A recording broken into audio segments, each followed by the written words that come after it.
You're about to watch another exciting episode of the Dungeon Run, but did you know that you can actually be part of the adventure?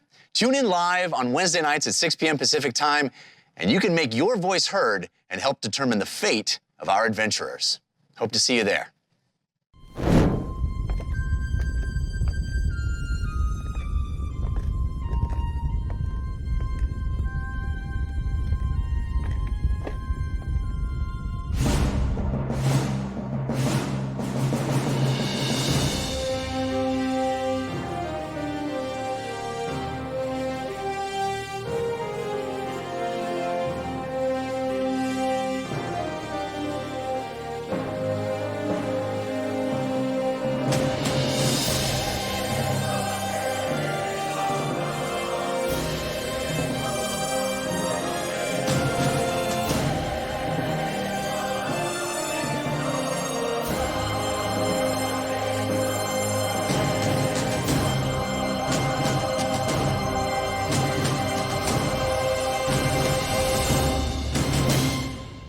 Hello to everyone watching live for the first time. Hello.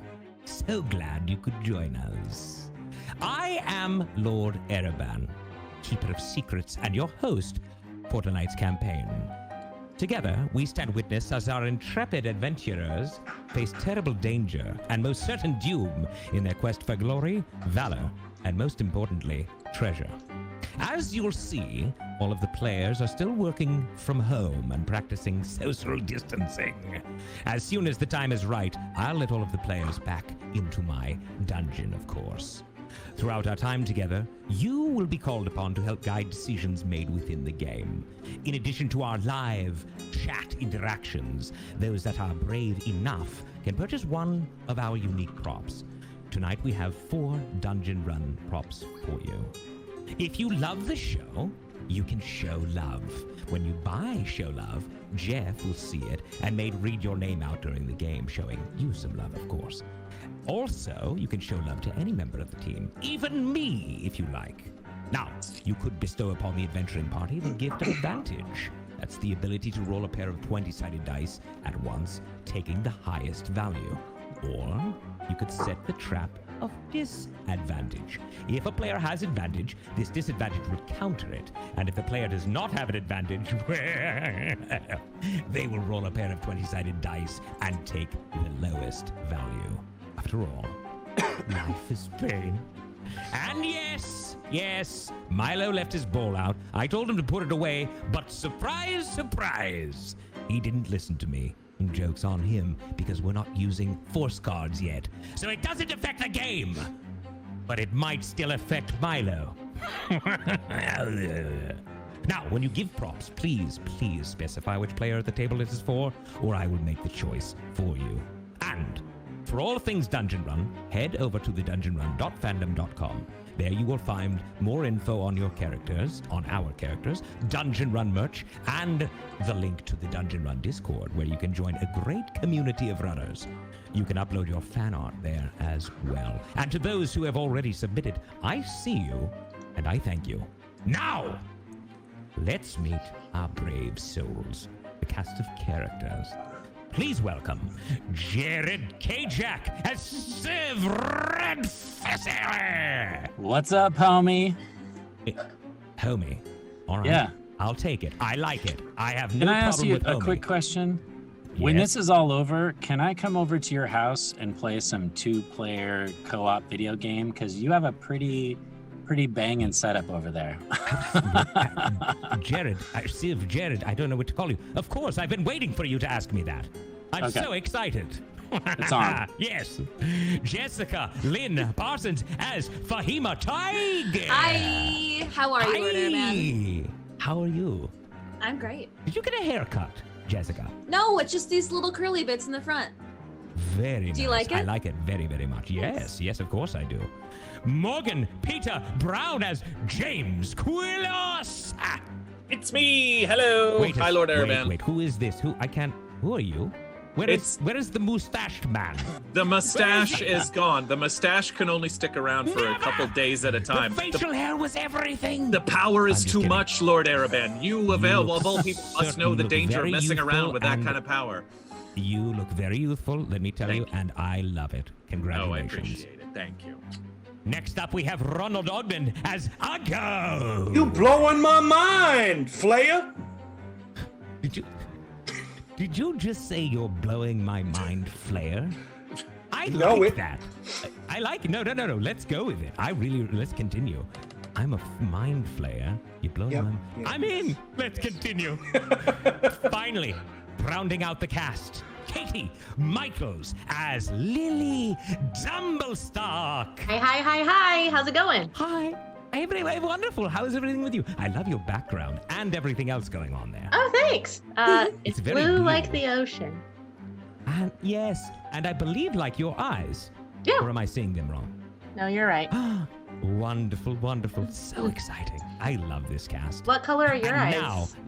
now, little red. What would you say that? whatever. Scarlet? Yes, more like bloodshot. Oh, You know, that's other sweet. things going on here. Milo getting a little out of control with the... Anywho, finally, last but not least, the man himself, the myth himself, the legend himself, our dungeon master and my great friend, Mr. Jeff Canate! I miss you, Lord Araban. You look like you're doing well in your pad there, but I miss seeing you in person, man. I miss you, Jeff. I tell Milo this every day. I hate that it's just me and Milo. Yeah. Yes, Yeah, you I kind of wish got it could be. the short end of that stick there with the whole quarantining with Milo thing. Hilarious. It is true. I really did. But it really fits as well. I love this. I am so excited, everyone. I do want to ask you, well, let me say this. As their journey continues, I, Lord Ereban, will be joining you in your social conversations around the game. So keep an eye out for my avatar and comments. Oh, and before we begin, I have a favor to ask of you. It would give me great pleasure if you would share the show. Just click below and let all of your admirers know that you are watching The Dungeon Run, the greatest show ever made in the history of shows ever made. So, without further ado, keep the comments coming, be ever vigilant, and let the dice roll! Yeah! There we go. Good to see you guys. How are you doing? So, good. Pretty good. I want to say hello to everybody out there. It's been a rough week for me, so I am so glad to be here with all of you and to jump into the world of make-believe. I want to particularly thank Goofy BK for just a lovely tweet right before we started this that gave us all a bunch of encouragement. And I also want to thank all of the essential workers out there who are just getting us all through this as we all stay home and try to get through this crazy time. The garbage collectors, the medical professionals, Grocery the store workers. grocery store, yes, Yeah. the food delivery people. You are all incredible, and we are grateful. So thank you. All right, let's jump into Ein, shall we, and catch everybody up. Okay. Sounds good. Okay. It started as a simple dungeon run, but it is anything but simple now. As they progressed on their grand quest, Civ, Fahima, James, Uggo, and Lily finally reached the entrance to a fabled dwarven fortress where answers to some of their biggest mysteries were waiting to be revealed. But before they could step through the door, they were magically transported back in time to a new place in unfamiliar clothes, working in the service of an old enemy. They opened their eyes as sellswords under the employ of the killed in battle along their journey to the dwarven stronghold. But now, in this time and place, they were helping him collect a bounty, transporting a strange, pale-skinned prisoner across a desert island. They came to learn that the man in chains was called Choran, and the price on his head was set by the Shazengao Empire. He claimed to know where the most precious treasure of the dynasty was being kept, and offered the information to anyone who would spare his life and help him rescue his wife and son, who he said were also being hunted by the crown. He promised riches and power beyond imagining, and offered proof if the team could get him to the water. Unfortunately, other groups were also in pursuit of Choron's bounty, including a band of reptilian Yuan Ti, who chased the team across the desert to the very edge of the island. As the death-defying chase ended, Choron used a magical item to transform the dry, arid desert landscape into a flowing island of waterfalls, which he offered to Whitebeard as a gift. The pirate was persuaded by the promise of more lucrative riches and changed course for the Isle of Rum, where Choron said his family was waiting. In the meantime, the Heroes of Bingle set about learning more about their predicament and allying themselves with the crew. Lily began to sow seeds of discontent, asking the pirates to question their cruel treatment at Whitebeard's hands. Civ bonded with the ship's bosun, Loudmouth, planting the idea that Choron's treasure was cursed. And Fahima began to investigate the animals that the ship was transporting in cages, observing their mistreatment and lack of care. When the ship had to stop amidst strange pink globules attaching themselves along its hull, the team was tasked with clearing off the parasites in the open sea. They descended into a complex, crab-shaped submersible called an apparatus of Quailish to clean the bioluminescent barnacles from the keel. But even as they figured out how to work as a team to operate the unruly machine, their activity in the water attracted the attention of a massive shark. As they hurried to finish the job, the shark bit and chewed on the iron sub, cracking and threatening to sink it. The team decided to abandon ship, and Fahima was the first to leap from the crippled apparatus onto a rope ladder descended from the deck of Whitebeard's vessel. But no sooner had she landed on the bottom rung when an even larger shark, a megalodon, rose out of the water, swallowing both the first shark and the entirety of the submersible whole.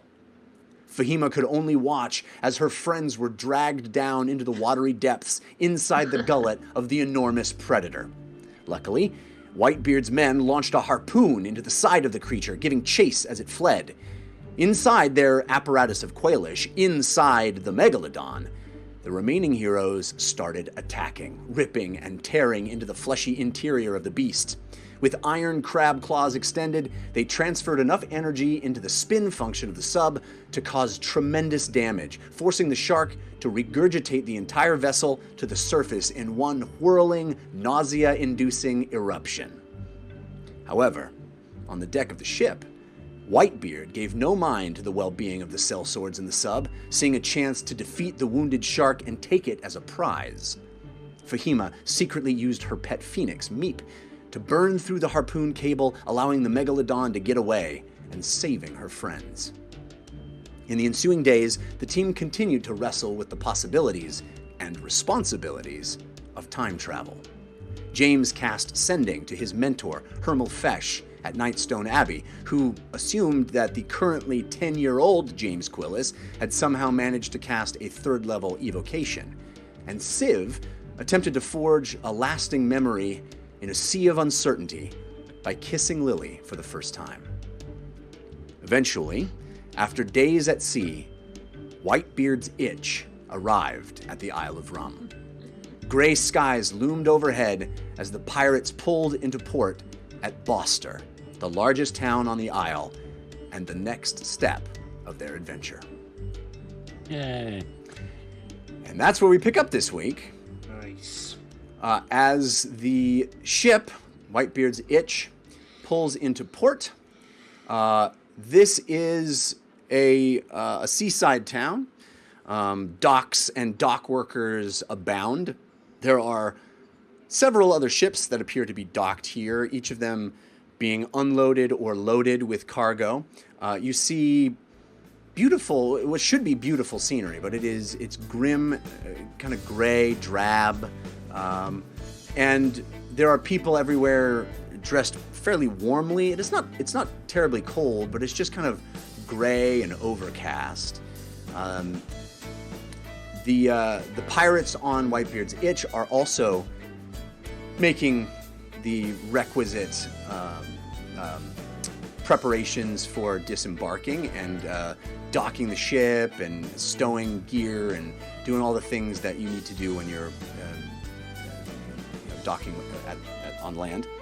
So all of you have a few moments to sort of collect yourselves before you get off as well. Jeff, does the drab gray does that feel like normal and natural, or does that seem like there's some kind of supernatural something going on? I think from your perception now, it certainly doesn't raise any alarm. It's just a, sort of a gray day. Like an overcast kind of, Yeah. Just Santa Monica in the fall kind of thing. Exactly. Yeah. Or sort of like an East Coast, like a Maine kind of feel. There's like it's like a dock worker's town. It's like on the waterfront. You know what I'm talking about? Yeah. Do they have any like little lobster stands where we can get like one of those sandwiches? Well, you definitely see a Priorities. As you pull up, the largest. The largest structure is this tavern called the Crusty Station. Oh yeah. So Nice. the name in itself could probably imply what the featured meals are likely to be in there. Oh, I was gonna say the clientele that would That too. tavern. Is Whitebeard? I'm probably sticking pretty close to Showron. Is Whitebeard? Like what seems to be the plan, at least as far as I can tell from Whitebeard's point of view? Is it? Yeah, I mean, as these activities start to materialize, and as the ship is being, going through the paces, it's not a short process to dock a ship of this kind. But as that process unfolds, you definitely see Whitebeard appear with Loudmouth, and they're kind of moving through, barking orders and collecting things and making sure everything is in its right place for them to get off. And there's certain cargo things that they're going to unload and maybe perhaps try to sell. And there are people assigned to that. And Whitebeard makes his way over to the front of the boat where Choron's cage is, large iron manacles in hand, and he starts the process of unlocking the cage that was mounted on the front of the boat where Choron was imprisoned. And he starts unlocking that cage and talking to Choron, and he says, "I don't want to see any funny business from you, Triton. Know that, bounty or no, treasure or no, I will not hesitate to end you if you cross me." And Choron seems very supplicant and pliant at this point. He's been kind of beaten down by days in this cage, and he was already weary and broken a bit from being captured. And he puts his arms out. The big iron shackles get put on his wrists, and Whitebeard starts kind of collecting him and marching him toward the plank where the boat will lead to the dock. And he points at the five of you and indicates that you are to come with him, and Loudmouth is to come with him. It'll be a small away team. Yes. Who's the red shirt? Okay, got it. I'll... I would say look to your left, look to your right. If you don't see a red shirt, I'm just kidding. I am wearing a red shirt right now. It's true. It said Red Thistle. Would I have a chance to ask Choron any? I mean, probably not privately, since obviously that Whitebeard is like right there with us the whole time. But yeah, you guys, you would not be able to have any kind of private, unoverheard moments, but you can. There's this procession as the group of you are getting off the ship and getting onto the dock and kind of walking up into the town proper. But we still don't know. So, I'll make a show of, appearing tough, I guess, for Whitebeard's sake. But is there a way to contact your family? How do we know where to find them? How do we let them know that we have you and they should come with us? I have a contact in this tavern. They should be waiting for me, and I was assured they would be kept safe here. So I will find him. We will all find him, and then your reward will be given. Tell us about the contact. I cast mage armor. How do they look? What should we be looking for? The the familiar magical shimmer appears around Fahima as Mage Armor is cast. Something that you guys are all familiar with, but certainly these pirates don't usually see a pirate getting. And perhaps from the corner of an eye, somebody notices something, but it's a very subtle effect. That's my version of not rolling an insight check on Choran. That's the Fahima version of squirrel. So Choran says, his name is Ostrom. He's tall. He looks like me. He will not be easy to miss. We should be able to find him inside. And tell me one more thing. How will he respond when he sees you in shackles? That I do not know. I am ready to chase him down.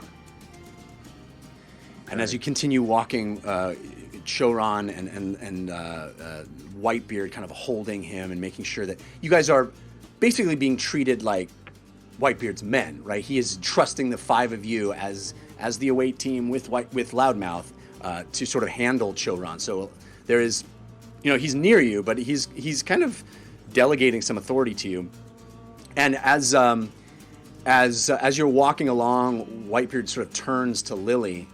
And he looks down. Whitebeard, a very big man, very tall, broad man with this prolific beard. He looks down at you, Lily, and he says, "I've heard talk in recent days among the men that Choran's treasure is cursed. You wouldn't know anything about that, would you?" Only what I've heard from the other men, "And what's that exactly?" that it's cursed. It's pretty classic pirate talk, Whitebeard. You're lecturing me about pirate talk. Whitebeard, Would would you we like some consider help that with a the lecture? prisoner? Well, I'd like to interrupt. Sure. Would you like help with the prisoner, Whitebeard? Yes, we need to get to the Crusty station. Would those handlers for the animals have, when I was sort of doing my investigating, what is the purpose that is given for those animals once we arrive on the island? Are they to stay on the ship until our final destination? I don't think you have really seen that in particular. Like, there's no indication given at the moment because everything is sort of happening fast. There's a hustle and bustle on the ship, movement. I don't think you spotted them in particular right now, and kind of gotten caught up in this field trip, for lack of a better term. Whitebeard, what's to happen to those creatures you have captured on the ship? I'm going to go check out the Crusty station. I'll go. Don't go alone. Yeah. Well, we're all Then come. going. Aren't we all going there? Yeah, Yes. everybody's making their way there right now. I'll goes towards the Crusty station. Okay. Faster than us? I mean, he's.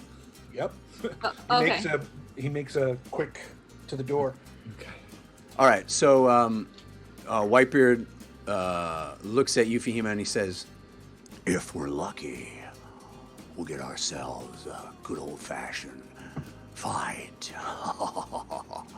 You're going to sell them to fight each other against other creatures? They'll fight whatever is deemed appropriate and whatever garners me the most coin. Like you? They're gonna fight you? Perhaps if I have enough to drink. Noted. I want to thank some folks that have already given us love early on in the show. Fallstar, Scented Meat, Scoundrel Lovejoy, Angel Devilson, Braba, Kin, and others. Thank you for those balloons. We really appreciate it. As Ugo runs off ahead, Loudmouth sort of pulls Civ aside because he's sort of had a bit of a relationship established with Civ, and he kind of talks in a way that Whitebeard can't really overhear, and he goes, you know me. I don't like to talk out of turn. You know, I'm one to keep my mouth shut at all times. You know, do as I'm told. Everybody knows this about me. It's why I'm trusted across every ship I've been in. You know, trusted. That's what the men say. Trusted, the most trusted men in the crew. Obviously, ask anyone. But I gotta say, as much as he is, us walking to the station here with a bounty that's worth what this one seems to be worth. Right. To people as important as he seems to be, a lot of folk around here, you know, they stab their mothers for a loaf of bread. You know, not that I would say that, but they might, you know, might not be the wisest decision. You're saying you think someone in Bosta is going to try to steal this bounty from us? Well, I'm saying, you know, just parading in with a very valuable thing. You know, it's probably not the most. That's actually a great idea. I'm glad you thought of it. And I'm going to take off my big red scarf or whatever I'm wearing as this neutral tabaxi. Right. And I'm going to flop it over the top of Choran's head. Okay. So he doesn't even resist this. You know, he just kind of lands on him, covering his head and shoulders. His hands shackled, kind of peek out from underneath the cloak, for lack of a better term, that you plopped over his head. I'm gonna grab Loudmouth's sash and pull it off of him and put it around Choran's hands and arms to mask the fact that he's got bluish skin. Okay. Or whatever Triton skin looks like. Yeah, it's kind of pale and silvery, actually. So Fishy. indeed. Uggo, you arrive. It's a bit of a walk from the docks, and you pass a lot of activity, work being happening on the dock, as you might expect from a place that's heavily trafficked like this. And you hurry along up this rise, and you get to a very, very large wooden building that clearly seems to have at one point been a boathouse. It seems to have been converted from a very large boathouse. And there's a big sign on the front, painted wooden sign that says the Crusty Station. It's got a big picture of what looks like a lobster or a crab with a big smile on its face. I think this is the place. He It's says clearly to no the one. things that we were reporting to. Yeah, To exactly. himself, and he walks inside. Jeff, what Uggo's going to do is a quick scan for where the bar is, and while he's doing that, he's looking for another Triton. Okay. He's trying to cover that he's looking for someone, so it's more of a nonchalant kind of where's the bar, but also scan the room while looking for a bar. He just like leans up against the wall, you know, casual orc No, style. I'm okay. I'm totally okay being like walking in, stopping, looking around. As soon as he finds the bar, if I don't see a Triton, he's going to the bar. Okay, so what happens? Adventure is just I'm casual. Nine casual, Just yeah. casual. That's right. So you guys aren't too far behind Uggo, but Uggo certainly is the first one to enter the room, and it is one.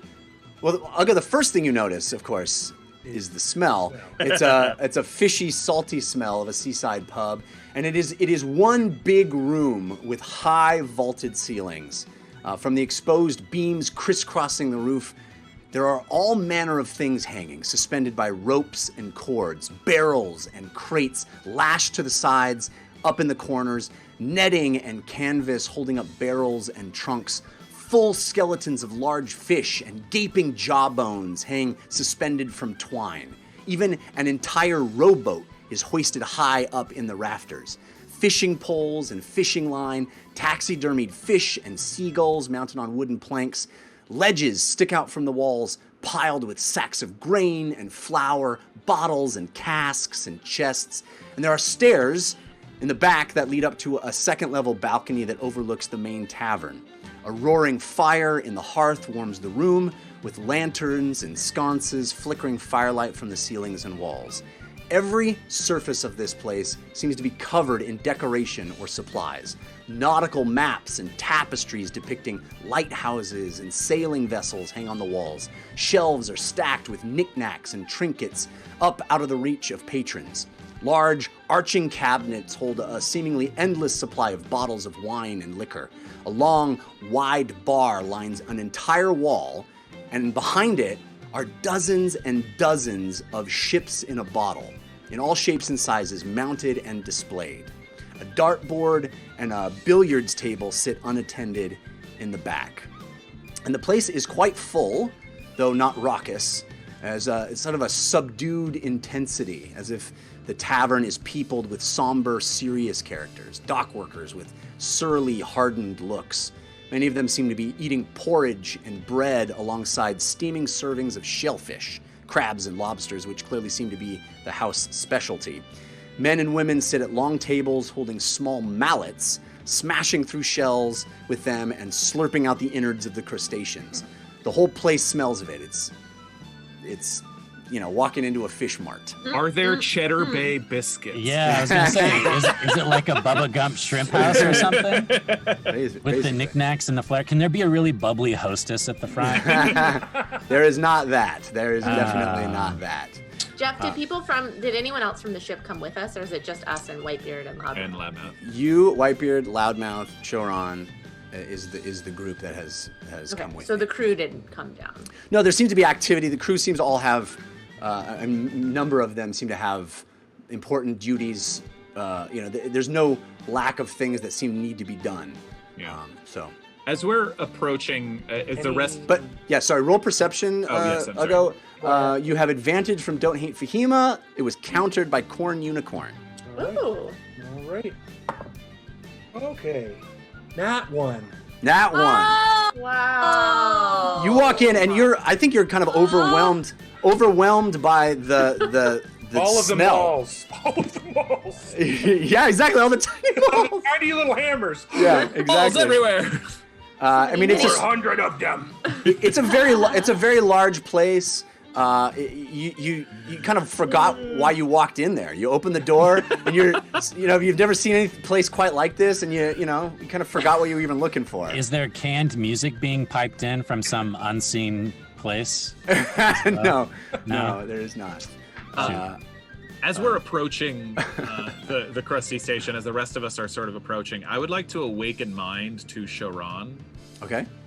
Basically say, you have my word that I will do everything I can to protect your family, but I can read your mind. So if you have something shady planned, know that I'll know. Okay? And he looks at you. Well, he's got something over his head right now. Oh, that's right. You can't see him. Yeah. Yeah. You see it. You kind of see the shoulders perhaps tense up a little bit in there, but that's about all the indication that you can, because he can't answer you, right? Yeah, I'm I can holding try on to him, so if he says something verbally, I would hear it and I could pass it on to James. Does he say anything out loud? I think he would. At this point, he's heard James in his head a few times, and I think he would assume he sees nothing. He doesn't know the proximity of anybody else. I think he would probably assume that was meant for him and him alone, and would keep his mouth shut. Okay. All right. Sorry, James. I mean, I can roll an intimidation check on it if you want, but it's more just kind of delivering a point. Yeah, no, I think he got the message for sure. He did have a long conversation with Ugo. Yeah. True. It is not too long before you also arrive at the entrance, and you walk in, seeing the sight.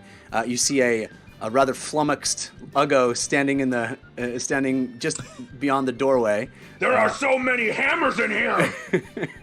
Yes, there are. Wow. Yes, there are. How big And- are they? Like this big? Yeah, they're little like things you would break a crab or a lobster with. They're Like a mini, smaller than a gavel. little mallets. Yeah, little almost like a gavel, maybe a little bit larger than a gavel actually, because you need to have some heft with them. But yeah, they're not Like a meat hammer. I want to try Yeah. I want to try to grab one of those. from a person. No, I'm not that rude. Just like one that's in use on a table. I just want to take it. I think to steal. Yeah. You want to purloin this. You want to steal You it said and that way. secret it away. I'm Yeah, asking it's because just- Yeah, as I'm walking by a table, I just want to just like scoop one up and put it in my pocket. Okay, roll a sleight of hand check. What you is have happening? you have advantage from Armando 89. We're which gonna, count- we're gonna get thrown out of the Krusty Krab for trying, or the Krusty Station for trying to steal a mallet. That's what's gonna happen. Can I do it later? It was countered by Corn Unicorn. Can I do it like just at some point before we leave? It- but I'll it- roll that. I'll roll It is right not. now. It would not escape you the moment you walked in and saw this scene that those are given to you when you order the crab, right? It's like a fork and spoon would be on the side of a table. It's the little utensil that you get when you order the food. So you're more than welcome. It's like stealing the salt shakers off of a table. It's stealing the. Yeah. So Yes. you're. Chef, So roll your. Did you roll it? Yeah. Well, can I do it later, before we leave, and not right now? But I'll roll right now. I just mean- imagine a stressed out, overworked restaurant manager standing in the middle of the restaurant, making sure nobody steals their mallet. Jessica walks into the Bubba Gump Shrimp Company and like stuffs the menu into her purse. You know. He tries to take like the fake artificial props on the wall off. Why no one else takes silverware from restaurants? No. You know what? I have a hard time remembering what it was like to go to a restaurant. So. Oh. you know. I rolled a 13. Recording this. 13. Okay, yeah. So you This secret was supposed the. to be that big of a deal. I was just supposed to take one. You grab a mallet and you hold onto it. It's got a little heft to it. It's got some weight. It looks like you could break stuff with this thing, and it's what you're supposed to be able to do with it. It's go- wooden. It's kind of like carved. They're fairly nice little things. Ugo goes to the bar and says, "I want one of those," and points to a lobster, and 7 of those, and he points to the hammers. Okay. How much? Hey, how are you? It'll be 14 silver. Do I have 14 silver, Jeff? Yeah, you do. Okay. You guys each have about 10 gold on you. Okay, great. I pull out 14 silver, and then 2 more silver after I realized, 2 more silver. That's fine. You are sure you want 7 of the mallets? Yes. Do you have more? I'll go. Well, I'll go. Yeah. The guy behind the counter is this halfling with a curly brown hair and like a bandana into a headband around his head. Oh no. He's clearly standing on something behind the counter to be high enough to look over it. He's the guy who got a summer job and then never stopped. his summer job. Is he wearing a Red Sox hat, but is it backwards, like over the top of the bandana? He's a townie. Oh, I'll go. It says, "Welcome to Boston." Oh God, no. And Going I'm out? getting caught from 2 places. What? Yes. I just you understand that those are for the eating, right? Well, that's what they're intended for. Yeah. Okay. I just wanted to make sure you knew. Yeah, but you could also throw them. You could. Yeah. Are you going to throw them in So- here? It would do one. Well, damage. hopefully not. I should tell you. I'm sorry to interrupt your scene. I should tell you that the moment all of you walk in, Right. people know Whitebeard. Record Right. scratch. Yeah, Yeah, we also have a prisoner with like a hood over their head. So. exactly. And Not casual. there is a real acknowledgement that Whitebeard entered this room. There's a lot of people in here, Hello. but it doesn't escape anybody's notice that this tall pirate with a big white beard walks in like he owns the place with what is clearly a prisoner in front of him, pushing him along. I would like to be the person holding on to Choran. That's why I said, "Can I help Sure. you, prisoner?" Okay. Yeah, so see if you've got Choran by the upper shoulder or Yeah. arm. You also note that while Whitebeard seems to just saunter in like he owns the place, Loudmouth has got his head on a swivel. He's clocking every face that turns your way and eyes you guys. And I'm assuming he's got some enemies here. Whitebeard does. you can. I think it's safe to assume Whitebeard has enemies everywhere. Right. Right, I mean, yeah. he's not, Mr. Charming. So. Jeff, just to clarify, is this 7 light hammers?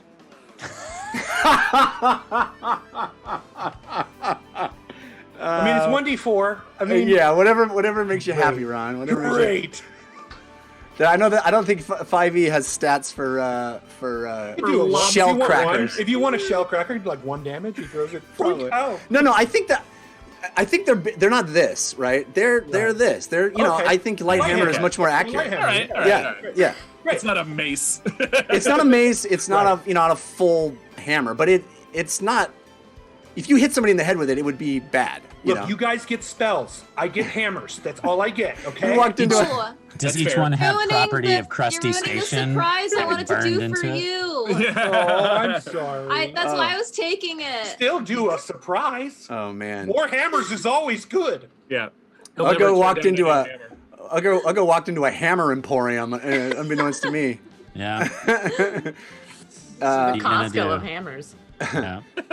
The other thing you note, Uggo, as someone that walks up and puts in an order at the bar, is that behind the bar, in one of the very few places that there aren't decorations just everywhere, there seems to be a sort of pamphlet scroll nailed to the wall that has a pretty darn accurate drawing of Choran on it. That says, by order of Her Majesty the Princess of Shazengao. Oh no. Good thing you covered his face. And it has the bounty amount on it. How much? It's 5,000 gold.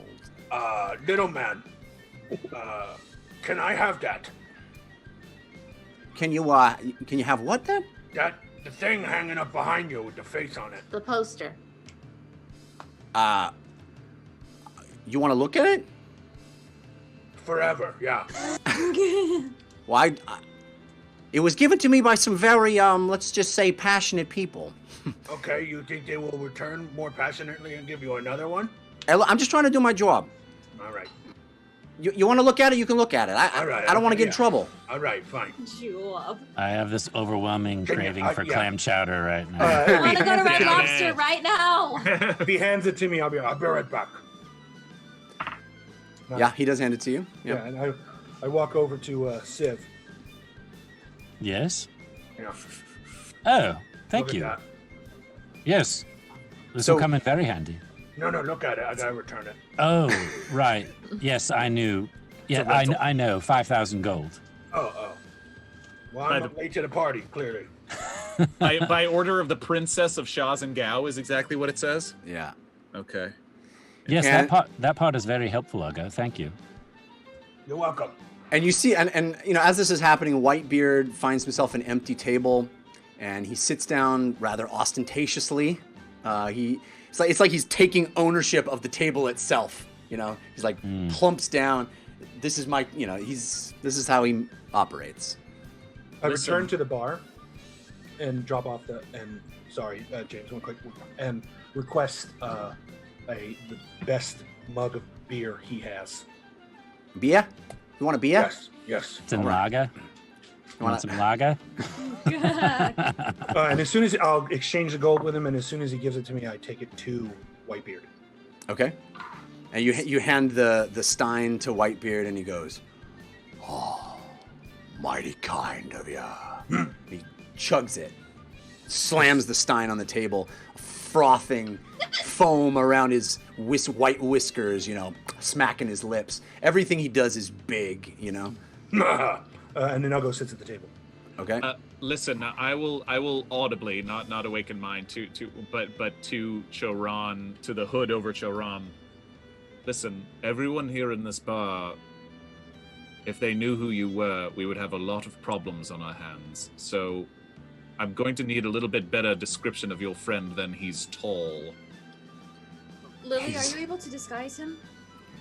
Take this off my head, and I will find him for you. I don't understand. That is a very bad idea. I'm going to sit him down at the chair next to Whitebeard, and I'm going to stand immediately behind him. For your Okay. sake and ours, that is a very bad idea. There is a wanted poster with your face very clearly drawn on it, hanging behind the bar. So for your sake and ours, let's not do that. I'm gonna guess that you'd find something like that in every bar in Ain. Well, do you want to get your family or not? Yes, he is pale-skinned, like me, tall. He's got green hair, This can't be many Tritons here. Okay, all right, good. James, if you want to go look for him, I'll stay here. Yes. I'll also help investigate. Yes, yeah. Fahima, come with me, please. All right, so you guys are going to do some perception checks, I'm guessing, to try to find him? Yes, please. Yeah, I'd like to do investigation if possible. All right, what would you like to investigate? Investigate His the area location? for his person. You want to sure investigate for any signs of a tall, Yes. a tall Any Triton. clues? Silvery skinned. I'd like to Are there- investigate the location of the Triton. Are there silvery Get a magnifying footprints? glass. Yeah, yeah. So James, you have advantage from Armando 89, but it was countered by Corn Unicorn. Thanks, Armando and Corn. Fahima, your investigation check has advantage from Bo Busy, countered by Bingle in Flames. That's an awesome. Heyo! Oh, that's a 12. All right, so Fahima, you are doing a little bit more of a point-to-point check of this place. What are you doing? Checking the dust for footprints. You're going to find a lot. Yeah, There are a lot of footprints here. A lot of dust and footprints, probably. They don't clean this place very often. I would Probably say in about 2 weeks. 10 Good days to to- 2 weeks. Good to know. You do not find any clues that would lead you to the whereabouts of anybody fitting the description you heard, Fahima. But James, I'm supposed to say. James, with your awesome, you actually kind of stay very still and start looking around the room very carefully. You take a real moment to soak it all in, to really look at all the characters, large and small, that are in here. This enormous vaulted room with all of this paraphernalia all about it. Lots of people smacking their lips, cracking shells, eating rather loudly. Not a lot of conversation, but some hubbub, some murmur here and there. And you look into all the faces, many of them halflings, many of them human. There are some other creatures here and there. You do not see, even with your natural 20, hide nor hair of a single Triton. Oh. There does is one James guy know with meta lots that- of makeup on Does and a James wig. know There's that a he did a really good job looking, like natural 20 worth of good job looking, and he's. I think he feels pretty confident that he has scanned the room. Like I said, he took his time. He was calm and calculating about it, and I think he feels confident that if the person you were to meet was to be hanging out in here, in open sight, that is not the case. I'll say to Whitebeard and to Choron, basically all the rest of us at the table, he's not here. What do you Well, mean he's maybe not here? Maybe he just hasn't shown up yet. It's possible. Maybe he's disguised. How Now, long? Did you say there was a place above? There was like steps that go. Yeah, there's a sort of a balcony level. Right. Can't think of words. Can we see all the way up there, or would you have to go up there to see who? You certainly, to really get a look at it, you'd have to go up there. But it is Does it not. look It's not like a private? full. It's not like a full second floor. Okay. It's like an open balcony. You know how in a lot of, like, if you were in a club or something where Right. you could go up and there's like a railing you can look Okay. over. That's kind of how Is it is. it- Just a hanging out area. You know. Is it? It's public. Like people can go up there. It seems to be the case, although it does seem to also function as a way to access some of the elevated supplies that Gotcha. they're hoisted up into the rafters. It's not like somebody could be hiding up there and we wouldn't see them. You don't get that sense that, Okay, that it is a real hiding space or it's not like an attic space or anything like Right. that. Right. Does magic seem to be accepted here? Like if we were to do magic of some sort, would that be fine? I mean, you don't get any particular indication that there is, moratorium like you experienced in Turles back in your own time. Certainly, anywhere where you just cast magic, people are going to take notice of it. And this doesn't seem to be a place where a lot of magic users are hanging out. But I don't think there's anything particularly prohibiting it. Okay. We are awfully snooty as magic users, Indeed, nobody likes a mage. and chronically allergic to shellfish. They all study over in Harvard. The other side of town. They have it, boys. Well, listen, Choron, Did you tell him to basically stay here for days, or was there a specific time or span of time that he should be here? It's true. It's possible he's just not here, but I would assume that he would check in early, mid, and late day every day as his charge. Let me talk to Sharfer. No. Please, let me speak to Sharfer. Who's Sharfer? Sharfer's the barkeep you just purchased your 7 mallets from. While this is all happening, Jeff, by the way, I'm talking to Sharfer about what kinds of rum they have. Okay. Sharfer is telling you at length that you're on the Isle of Rum. You're in the tavern in the biggest city. I'm legitimately fascinated. Yeah, but Jeff, we want to hear you tell us every single bottle of rum that's on the wall. There's a lot. So she's having one of those conversations, as I picture, and telling him if he wouldn't do this, like we're bartender to bartender, like, oh no, you got to try this one. Try this. Yeah. You're getting a rum flight. Yeah. Like, just talking and chatting about the different types of. He's loving this. He's loving the exchange. First time to Boston. So we gotta get out of here. I'm loving this. Choron is indicating that he'd like to speak to Sharfer. He should know where Ostrom is. Ask him about Ostrom. I can get a message to one of our other compatriots, but you're running short on time, my friend. And I'll touch Civ's shoulder. I got this. And awaken mind to Lily. Ask if he's seen a Triton named Ostrom. Oh, this one's good. It's got kind of a sweet finish. Question, not rum related. You guys get a lot of Tritons in here? You're asking about Tritons? No, not a lot of Tritons in the Crusty station. No. You ever heard of one named Ostrom? And his face falls, and he goes, "What was all that? You're just talking to butter me up. I don't know nothing. I run a nice establishment in here. I don't want any trouble. I'm just doing my job." Hey, I don't want any trouble either. I was having that conversation with you so we could get on the same page. What page is that exactly? That maybe we're allies? Oh, you and me, we're allies now. I don't know. Why not? What are we allies about? You have something against me? You don't want to be allies? What do you know about Ostrom? I don't know much. That's why I was asking you. You seemed like a trustworthy person. I thought I would ask you. Are you with the big one, with the orc? You with the orc? Kind of. The one that wanted the poster? Okay, listen, hey. Hey. I'll serve you. Hey. From bartender to bartender, not always a pirate, okay? Listen. I may have information for him, but I can't let the guy at the table over there, the one with the beard, know that I'm asking him. White beard? What do you want me to do here? Get killed? No, I don't want any of us to get killed. Do you want to get killed? No! Because I could go over there and tell him that you're threatening one of his guys. Why would you do that? I don't know. That would be a horrible move. That's why I'm trying to be friends with you. Terrible. Terrible, okay? I misspoke.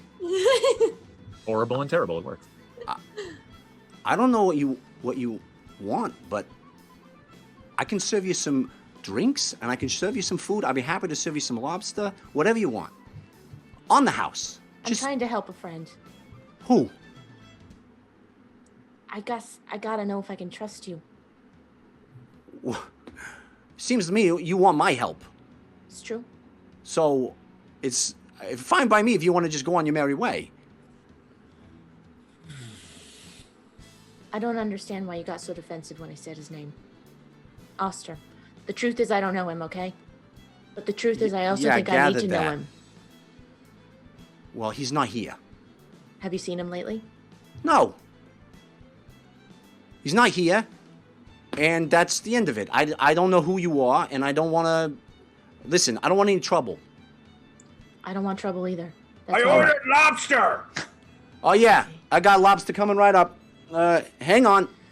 I'll send a message to James and say, I think he knows who he is, but he seems very defensive when I ask about it. Mm-hmm. Got it. All right. Are we supposed to, is he, what do I Stand ask by. him? Yeah, stand by. We'll figure something out. Jeff, when I look around, are there a bunch of armed men in this room? No, this doesn't look like there are guards or constabularies or anything like that. So not very many people with weapons. They're just like blue collar guys. Yeah, blue collar Okay. guys. Okay. Yeah. Great. I'm gonna eat some cheddar biscuits. That's what I'm doing. Jeff, if it takes longer than 30 seconds for him to bring the lobster, Yeah. I'll pick up and goes where he went to go get the lobster. Where he went to go get the lobster? Even if it's behind a bar. Oh, God. Okay. All right. Oh, no. So, If I see Uggo coming, I would intercept this move. all right. Just to be clear. as you know, he's kind of back to the kitchen area, and you beeline it toward the bar, and Lily, you see Uggo moving stridently. What? What are you doing? I'm gonna go get my lobster? Hey, can I just tell you something about etiquette at a restaurant? Sure. I don't know how it works, like what your standard inn is like. Well, yeah, I've talked about this before. Orcs say give me, you don't give me, we fight about it, who win gets. Okay, so at and I don't want this to come off as me condescending you or telling you something. I just that you might already know. I just want to be clear. At a normal establishment like an inn or a bar, you don't go back into the kitchen. It's considered very rude, and Not they normal. would take it as an attack. Not normal. Yeah. And as you guys are having this conversation, he comes back out and he's got this plate with a big lobster on it. It's got its own little hammer on the side, and he's like, I guess you don't need another hammer. I'll take it. All right, Also, so he hands you the tray, and I set it aside and I wait there. I look at Lily, fold my arms, and wait. I'm trying to intimidate him by presence. okay, you can roll an intimidation check. You have advantage from Will Bitson that was countered by Grim Fated. Ooh. 30-20. Dirty 20. Yeah, he's sufficiently freaked out by you all and this whole situation, and he is sort of getting real. I mean, he's a halfling. He's a small fella anyway, and he's just kind of moving past you and picks up a rag and a cup and starts cleaning the cup. Just real. Got his eye on you. Just checking, furtive glances. Just really. He's scared. Uggo keeps glancing at Lily. I think And- he really wants to know who Oster is. Well, Listen, if you'd rather not tell us here, you could tell us somewhere else. Uggo takes the lobster, cracks it with his hands, starts eating it. Oh, I think I smell lobster. Seafood is my favorite food. Really? Yes. Interesting. The way it cooks inside my mouth as I'm eating it. Oh. You're only just now smelling seafood? We've been in this restaurant for 10 minutes. And as you crack it and bite into it, staring him down, he goes, all right. Fellas, this guy's bothering me. Oh, no. And like 4 dudes stand up at the end of the bar and walk over to you, and they're like, "Are you bothering this fella?" I'm eating a lobster. He's eating a lobster. I don't know what he's talking That about. bothers We'll fight with So, some Cats fans. Would you like us? would They're you the like worst. us? Would you like us to take this up with Whitebeard?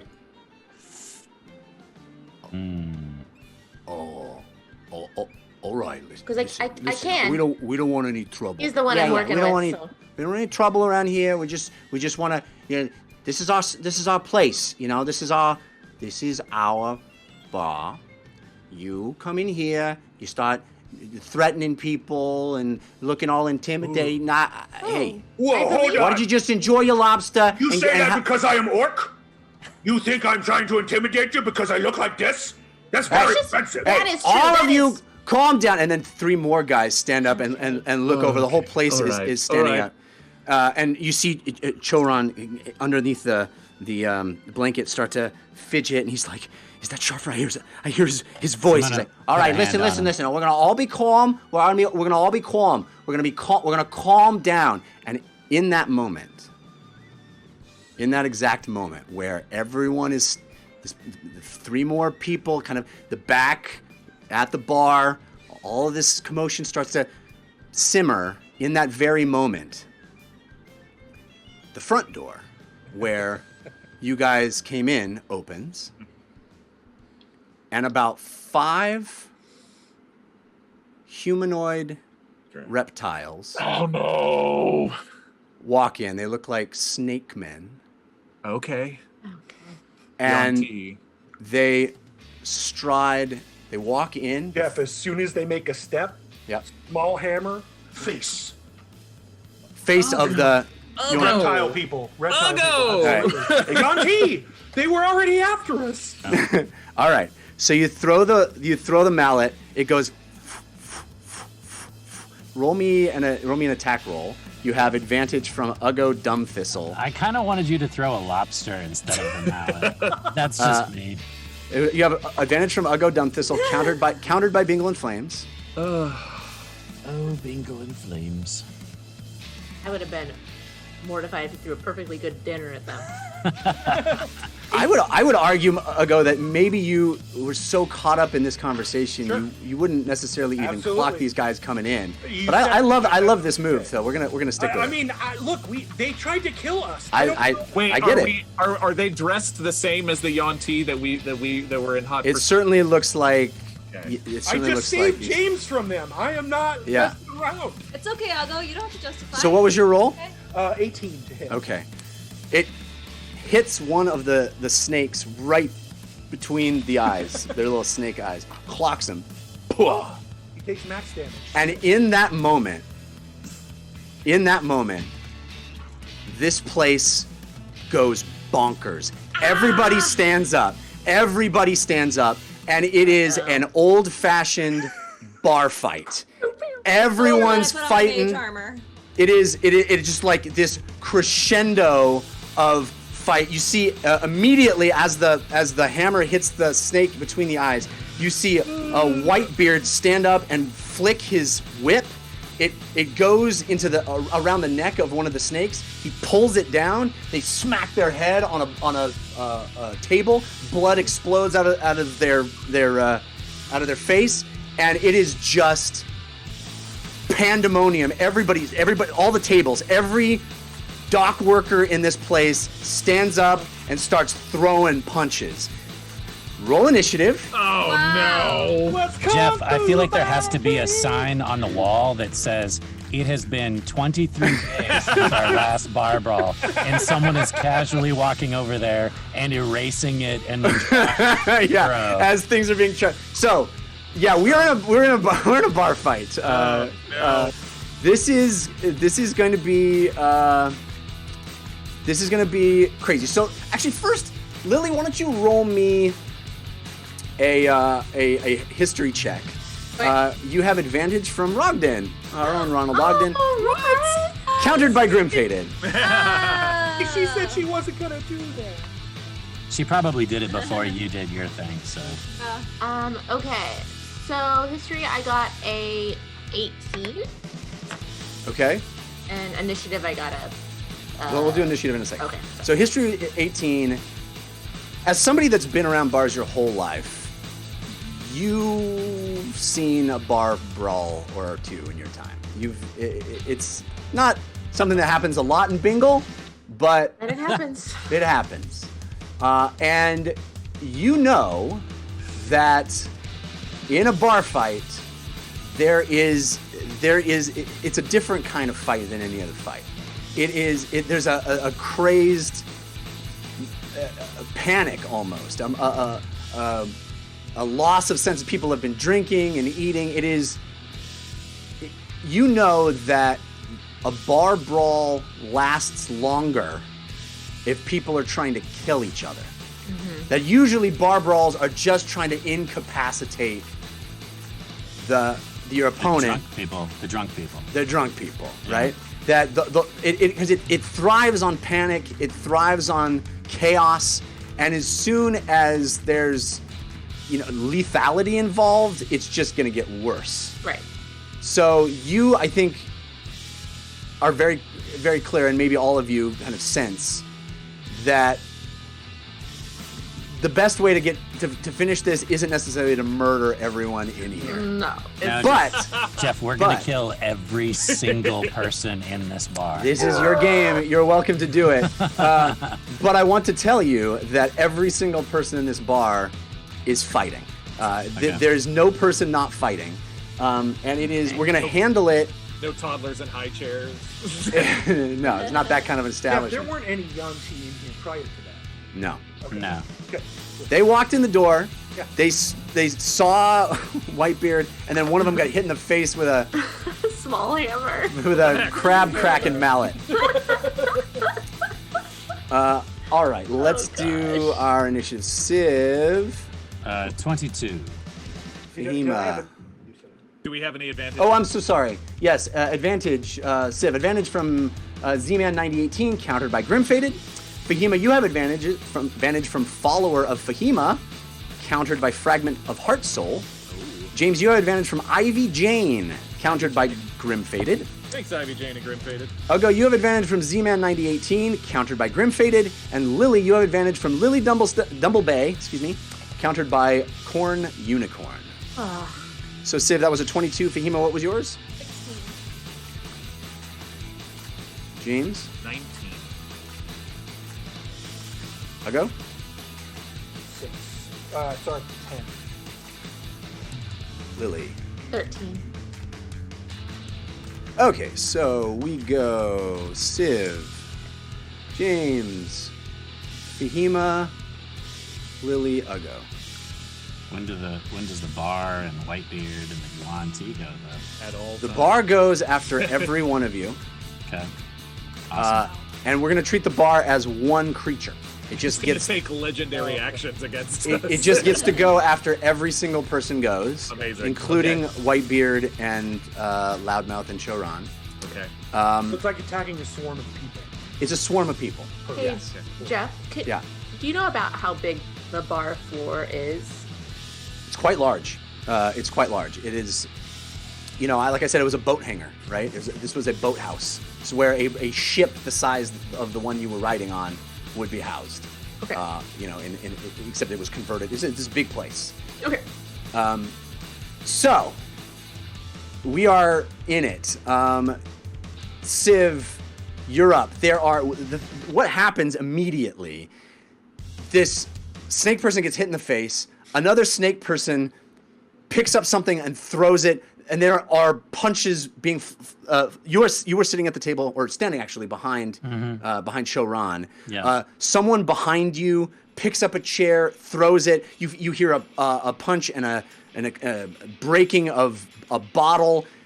There are people grabbing each other by the lapels. Even people that weren't involved in your dispute. It's just a bar fight. Yeah. So, what would you like to do? So Civ is not a complete stranger to massive chaotic battles like this, and I can't see him really wanting to be a part of this because there's not anything to gain. So he's going to grab Choran, and he's going to pull him underneath the table, Okay. and he's going to put Choran in a chokehold. All right. Give me a. And then I'm going to whisper in his ear,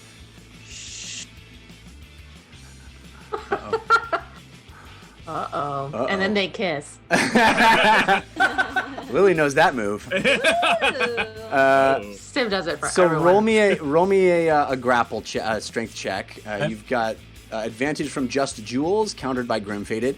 I'm imagining a lot of this fight will be skill checks. You're welcome to use anything in your repertoire, but feel free to use skill checks. So you grab. do I You're get any attempting to bonuses grab. because he's restrained? I don't know. How grappling Yeah, why don't you roll grappling with with a restrained advantage? person. Okay. Even though the advantage in the the prop layer has been countered, we'll give you Yeah. game layer advantage. Okay, and I'm not trying to kill him. I'm just trying to knock him out. Right. Okay. And he is going to roll his strength check to see if he can resist you, because he doesn't like that at all. I didn't think you would. He rolled a 15. Okay. I got a 19 on the first roll and a 5 on the second, so 19. Jeff, quick question for you, just for cultural purpose. Yeah. Yanti are not usual, like, walking around humanoids, I'm assuming? You don't usually find them most places, no. So so it would be reasonable to stoke fear of Yanti in other people? Like, those are bad snake men. Oh my god, they're coming to kill us. Would be- Yeah, I mean, you attacked them as soon as they walked in Sure, the door, yeah, yep. but it doesn't seem like it's the first time they've walked in that door. Gotcha. Okay. Okay. Okay, so you grab Choron and you grapple him and you pull him under the desk and you hear him as he's kind of choking and he's like, "Let me speak to, let me speak." So Creepy. as that happens, what? It's just Jared being a It's creep. just shushing quietly in his ear. All right. Let me pull up my. All right. So immediately over in front of you, Ugo, and Lily, the now 6 people that had stood up and just saw you create this brawl. And one of them reaches, smashes a bottle on the table, and takes a swipe at you. Oh no! So that is, Me? It's an old-fashioned rumble. yeah. So that's a 12 to hit. With Probably a a broken miss, right? bottle, though. I mean, That's a that's miss. that's 12 to hit's a miss, right? Yeah. Yeah. And then, so they have 2 melee attacks, and then another one's going to take a swing at you. Oh, that's a 20. So I'm sure that hits. Wow. And that will be. She doesn't look like Lily. She looks like a pirate. She still Yeah. looks like a pirate gnome, though. I mean, come on. Who hasn't wanted to punch a pirate gnome? I mean, let's be honest. She's been a pirate orc this entire time. We Oh, just could be. haven't Just a addressed very it. short pirate orc. Orc Baby orc. Baby orc. Baby orc. Orc. Do. All right, that is a. Baby orc. Do. That's a 7. That's 17 points of damage. Oh my gosh! Ow! So it's like these, these fists come at you from everywhere. It's more than one person. They were standing up, they were ready to fight, and then just paw. There's the sound of a bar stool being slammed. People are being knocked into things. There's Whoa. smashing glass, and it's just chaos all around you. James, your turn. I reset my nose.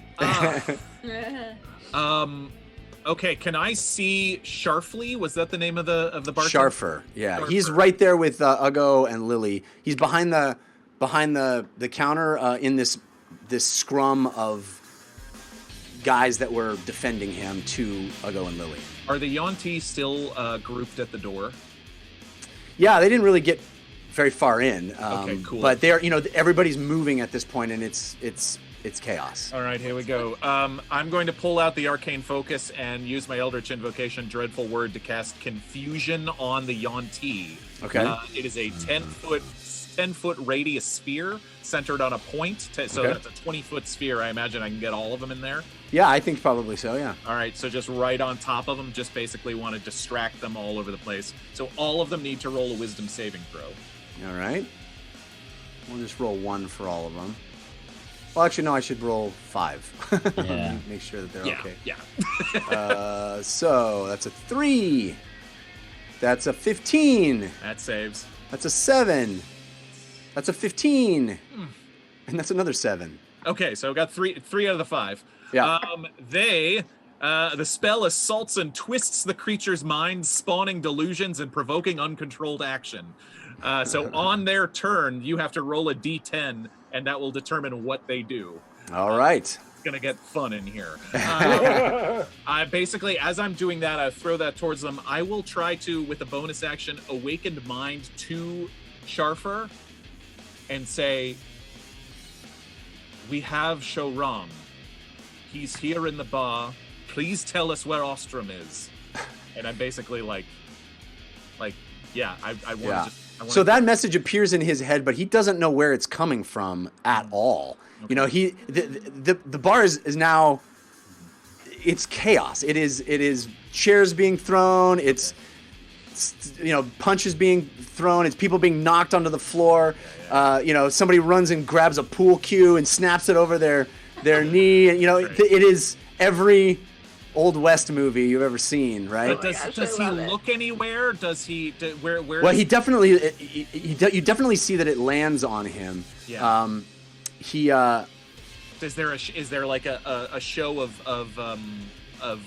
what is it? Of recognition? Names? Yeah, recognition. Certainly, if you're looking at him as you cast it, you definitely see something flash across his face that is clearly recognition when that name hits his ear or his mind, I should say. Okay, got it. Jeff, quick question for you. I didn't ask before because you're kind of using the bar fight as a swarm, but I have Sentinel, which is when something within 5 feet of me attacks somebody other than me, I get an opportunity attack. Okay. And went off against Lily. Yeah, you can use your opportunity attack. Certainly, go for it.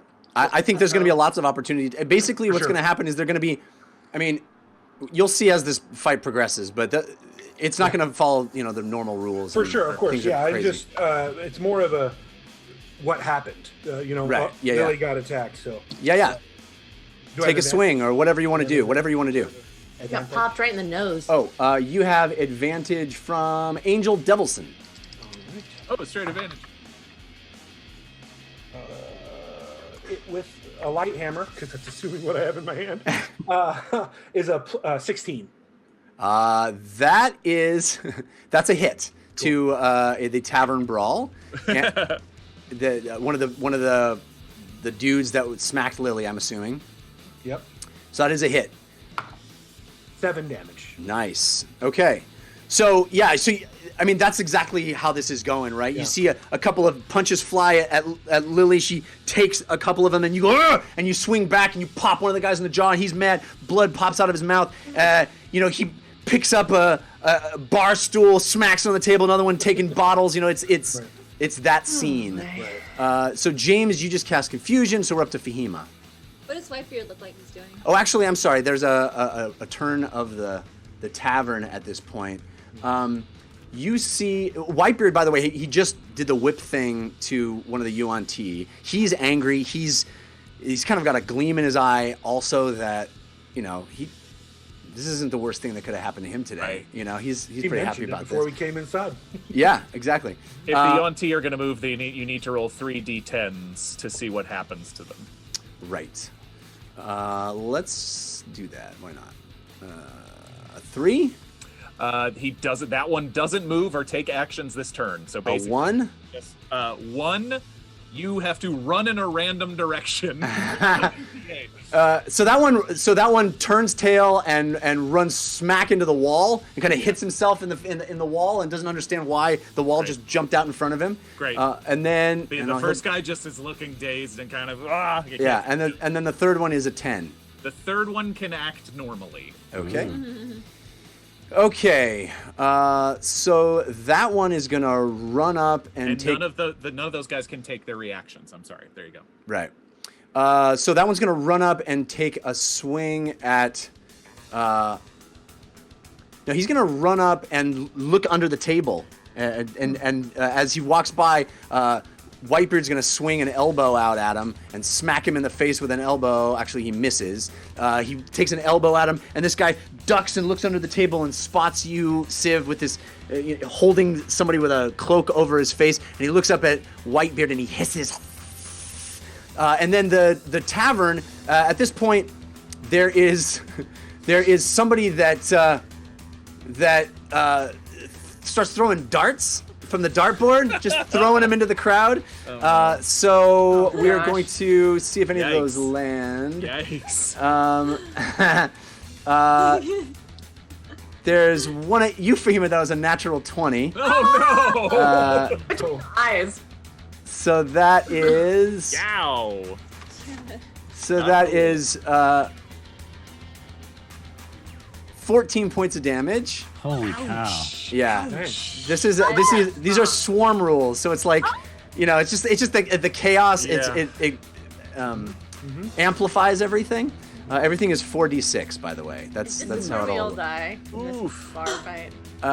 And then one A more. massacre at the Crusty station. There's one more attack that goes at James. That's a 3, so it'll miss. And so we're up to Fahima's turn. So Fahima, you just got pegged in the face with a couple of darts from the dartboard. There's a piece of broken wood at your feet as it crashes down. You're hearing people yelling and shouting and punching each other. You look up on the second floor and there's people who've run upstairs and are grabbing things from the supply shelf and just throwing them down, throwing crates and barrels down from the second floor. I mean, it is pandemonium in here. Wow. All right, so I'm going to dive down to where Civ and Showrun are and do like a dive and roll, sit up, and I guess as I'm moving, I want to try to make eye contact with James, Okay. if that's possible, just to kind of give him a message like I'm about to do something. And I cast invisibility 3rd level on Civ, myself, and Showrun. Okay. Nice. Nice. Now I don't have to choke him out. Thank you. So you do this dive roll and Yeah, I'll also kind of like peek up my head and make eye contact with Civ and be like, okay, I'm about to do this. let's see Touch if him. I want to see. all Let's right. roll me a stealth roll to see if anyone spots you popping into invisibility because they were hidden. They were hidden under the table, but you were not. So Fahima, you have advantage from Don't Hate Fahima that was countered by Kaibuk. But if she's rolling for invisibility, she gets advantage anyway, or is Right. So okay, yeah. So Yeah. right, you get advantage. Jessica, you'd have to cast it at 4th level to get all 3 people. Wait a minute. No, No, wait, it's a second level spell. if she's rolling for stealth before the invisibility, she wouldn't get it anyway, right? Oh, okay, that was my Yeah, question. she's not Oh invisible yeah, you're yet. right. Fourth level. Yeah, this is not rolling for stealth as an invisible person. It's Got it. seeing if you manage to be spotted popping out of existence. You know what I'm saying? Okay. Yeah. Okay. So it's a straight roll. Myself, is it anything at all? It's a good roll. It's a good roll. Dexterity. +1, 17. Oh yeah. So you do this kind of dive underneath behind a table leg as the sounds of smashing are happening around you and above you. You see a tooth land on the ground by you and kind of skid to a stop with some trickles of blood behind it. And you cast your spell and you pop into invisibility, as do Civ and Choran. Okay. And then I'll just say, time to go.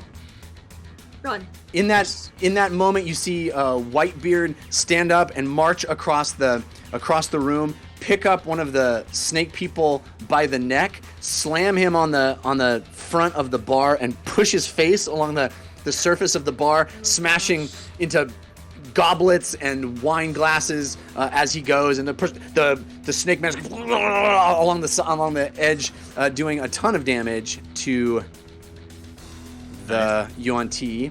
And you also there's an attack against Ugo from another of the participants. One of the Pats fans. One of the Pats fans. You come in here. He swings a bar stool at you or a chair of some kind. This is a 17 to hit. Yep. Okay, so that'll be another 46, which You're is not raging yet, right? 8 points of damage. Oh wow. I'll take. Oh, I'm that. sorry. I keep forgetting my advantage and disadvantage. I had advantage from Grim Fated, countered by Don't Hate Fahima. on that roll. So it was ended up being the same. I haven't raged yet because it's not been my turn. Right. It is now Lily's turn. Okay. So I'm at the bar, and goes next to me, and then these guys are just chaotic behind. Where did the bartender go? He's kind of ducking behind the bar, peeking up, seeing people fight. He doesn't seem to be wanting to participate particularly in this exchange. And the Yanti are around Whitebeard at this point. Yeah, they've kind of rushed toward him, except for the two that are confused, and one that ran himself into the wall. So I'm going to kind of hop up on the bar for half of my. I'm assuming that'll take like half of my movement to get up there. Okay. And cast hypnotic pattern. Okay. Over where like the Yanti and Whitebeard are. Well, Whitebeard has sort of moved his way closer to where you guys are at the bar, and with that move, smashing one of their faces. But you can certainly catch a group of them, along with some bystanders into that. It's a 30-foot radius, so yeah, it's big. Yeah, so however many you want to rule that catches, okay, they have to make a. Let me confirm. It's a wisdom save. Wisdom save. Let's make a wisdom saving throw of 15. All right. The first one's a 16. Second one's a 3. Oh, I have, I have advantage from Grim Fated, countered by Angel Devilson on that first one. Second one is a 3. Okay. I'm assuming that I have, let's find it here. Advantage from Grim Fated, countered by Fall Star, so that 3 doesn't change. The next one's a 9. And that one was advantage from Grim Fated, countered by Don't Hate Fahima. So these are all unaffected, and then a 12. That's so most of them failed, 3 of right? the 4, yeah. Yeah. That was countered. That was a Grim Fated countered by, I think, Don't Hate Fahima. I think it was. So on a failed save, the creature becomes charmed for the duration. They become incapacitated and have a speed of 0, but if they get injured, they right. Right. Which is quite likely at this point. If totally. A few people just stop and don't do anything. It's saying darts. Darts flying everywhere. Yeah. But my hope is to kind of that center around Whitebeard. Yeah, there definitely seems the two of you, Civ and Choran, who are underneath the table at this point, there definitely seems to be an eerie calm in the legs of some of the people standing right around the table, right past you. So then what happens at this point after that completes your turn, Lily? And then, so what I'd like to do is do that and then grab, sorry, what is the bartender? Sharfer. I keep wanting to call him Choran. Sharfer, and kind of dunk behind the bar with him and be like, we need to work together here, and I'll give him bardic inspiration. Interesting. Yeah, okay. Cool. There's definitely people using their mallets like Ugo was and whacking each other in the head. You see pop, pop, pop, pop, people picking up their food and, a bowl of soup and smashing it into a face. And there's, people screaming and yelling and kicking each other. And there's, you look up, I would say who's right next to, I guess Fahima, you dive rolled close to where Civ was. You look up and you see on the second floor the people that have been throwing stuff. One of them takes a punch into the jaw and falls backwards and hits the railing and breaks through the metal railing of the second floor and falls and lands square on a table and smashes the table, collapsing to the ground. There is a brawl that has made its way onto the billiard table. Somebody rolling around the stuff. Somebody picks up a billiard ball and starts smacking the other one in the face with it. Food is flying everywhere. It is a complete food fight. Yeah, it's chaos in there. It is chaos and chaos at the Crusty station. Yeah, exactly. And Ugo, it is your turn. Okay, I'm going to rage. I saw Lily get skewered in the face a little bit, and I punched a guy, and now I'm upset about it. Also, Yanti. Ugo is going to... Are there any, of the guys that were threatening me, Are any of their beers still available? Oh yeah, I'm gonna pick one up, down it real quick, and then punch him in the face with a mug. I love it. I love it. As you pick it up and you drink it, he goes, "My beer!" And then you smack him in the face with it. Yeah. Here, have it back. So roll your improvised damage. All right. I don't even have to hit. Yeah, you roll to hit. Yeah, you have advantage from Z-Man 9018. It was countered by Grim Faded. Of course it was. Ooh, 21. Yeah, it smacks him square in the face and actually takes him out in one hit. Just pops him in the nose and he crumples. You hit him so hard with the thing. This is not like a usual fight where people are armored and they're normal combatants. Just your pure strength connecting so squarely in his face just takes him down. He crumples. So there's one fewer combatant on the field, and you see the numbers are kind of dwindling as you guys are taking people out. I have another attack. Okay. This time it's going to be another hammer at one of the Yuan-Ti. The one who ran into the wall, he's going to get in the back of the head a hammer. Okay. Roll to hit. Advantage? No? Yes? Yes, I'm sorry. You do have advantage from False Star. Thanks, Falstar. Ooh, straight up, man. 19. That hits. All right, and that's 7 again. Oh. Like you took a nap in the middle of adding. I was because I'm remembering rage damage. So Right. Yeah. So you drink a beer, smack the mug on the face of a guy, and throw one of your 7, I guess 8 now, mallets. We're now back. I'm sorry, down to 6 down to because you've 6 thrown now, 2. You get this little pile of crustacean cracking mallets. You throw another one, smacks this guy in the back of the head. He's disoriented and confused. That is 7 points of damage. And then if Lily makes a move, I will follow her through the bar, trying to protect her as we do. Yeah.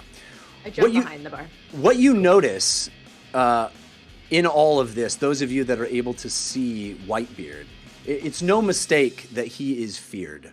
It is no mistake that he is considered to be the most terrifying pirate on the high seas. The move where he picked the dude up by his neck and slammed him into the bar and slid it across must have taken incredible strength. And he's cackling and laughing and just eating up this moment.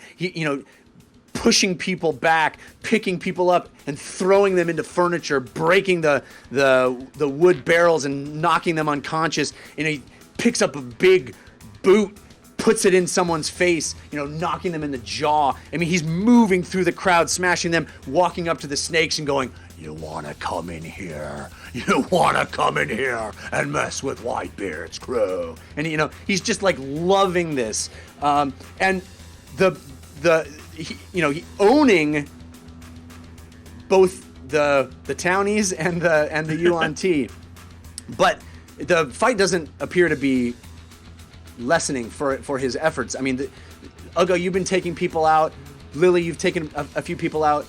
James, you've taken a few people out. But the fight is still going strong, and this place is bonkers. There's a moment where a guy gets picked up and thrown over the top of the bar right past you, Lily and Ugo, smashing into the ships in a bottle, breaking them and the collapsing down. Someone throws something and they're unable to control where it goes, and it kind of knocks into some of the stuff from the ceiling, and a skeleton of one of the fish falls and collapses and knocks a couple of people out. One of the crazy drunken sailors leaps up and grabs onto one of the nets that's hanging on and swings his feet at you, Ugo, and he attacks. And that is a 21 to hit. Yep. So he does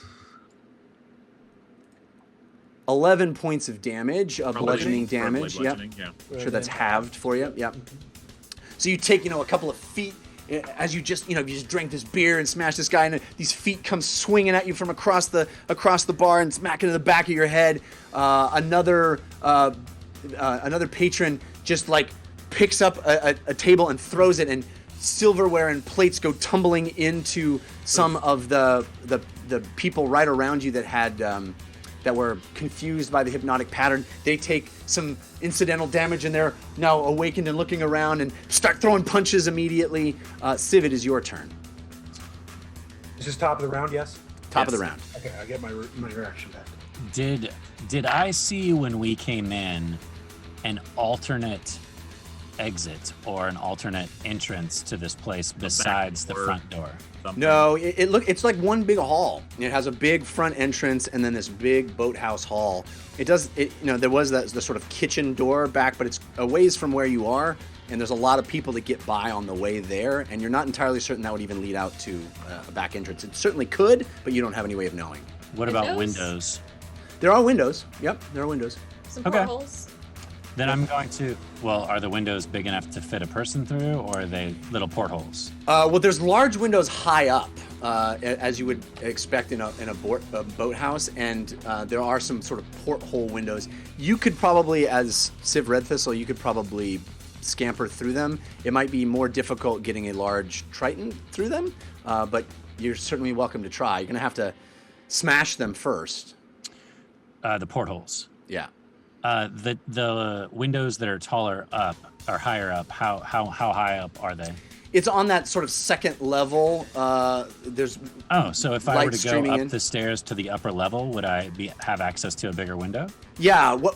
So if you can picture it, there's a staircase toward the back that leads out to this balcony with railing, and so the railing is broken because someone's already been knocked through it. But then that ends, and then beyond that are like shelves that stick out where they have all this cargo stuff.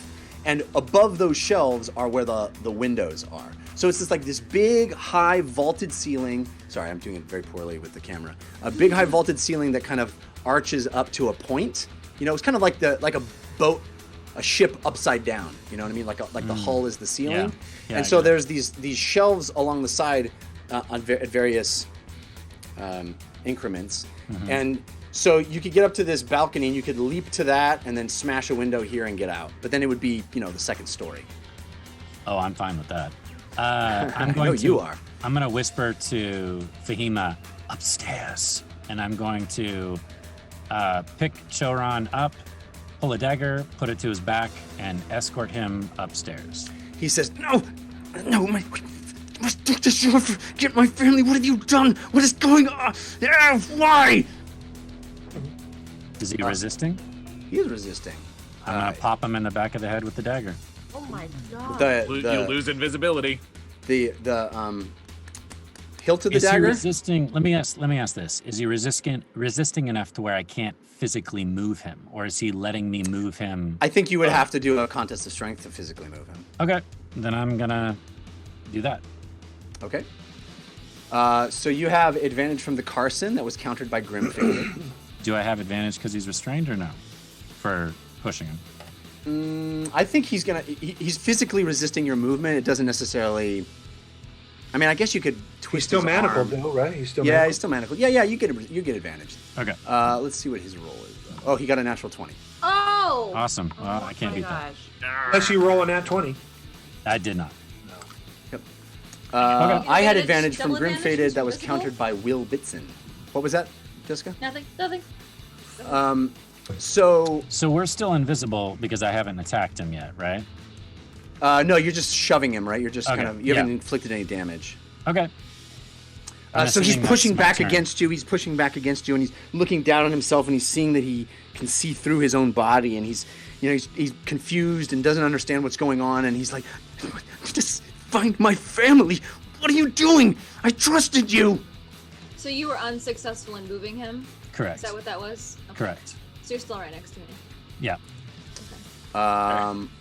Okay. I want to mention that we got some more love. Lily Dumblestuck fan, Chaotic Brain, Dagron Stonewolf, Fragment of Heart Soul, Zero Cool, I want to say. It's a lot Zero of- Cool from the movie Hackers? Maybe it does. It has a lot of elite speak in it. Zero Cool? Atheist Dad and Cycle. I want to say Cycle. Thank you very much all for those balloons. We very Thank much you. appreciate them. Thank you. Okay.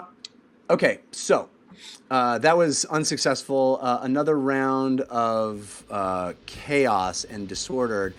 There is a guy who gets picked up and pushed directly at what he believes to be an empty space near a table, and Civ and Choron are standing right there. So he's going to slam into you guys and push you toward the table. They're invisible, but okay, yeah. That's what I'm saying. He thinks that there's an empty space there, and he's okay. pushing another guy. They got him by the lapels and pushing him toward a table where he thinks there's nobody there, and he slams into the invisible yous. Let's see if he does any damage, though. Maybe he won't. That is only a 15. That doesn't hit me. I don't know about Choron, though. Yeah, we're just going to say that... Well, I mean, it doesn't hit Choron either. But Wow. he's got his Ron, natural... so strong. All right. It's no joke. Okay. So... they push up against you. It doesn't kind of hit you with full impact, but there's this strange feeling of not getting all the way to the table, and they don't understand what's happening.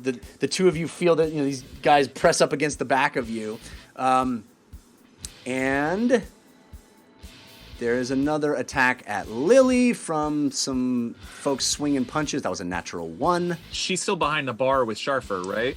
Oh, did you go behind the bar? Yeah, I went behind the bar. Also, if Okay. it's a natural 1, can I catch their fist? Sure. Yeah.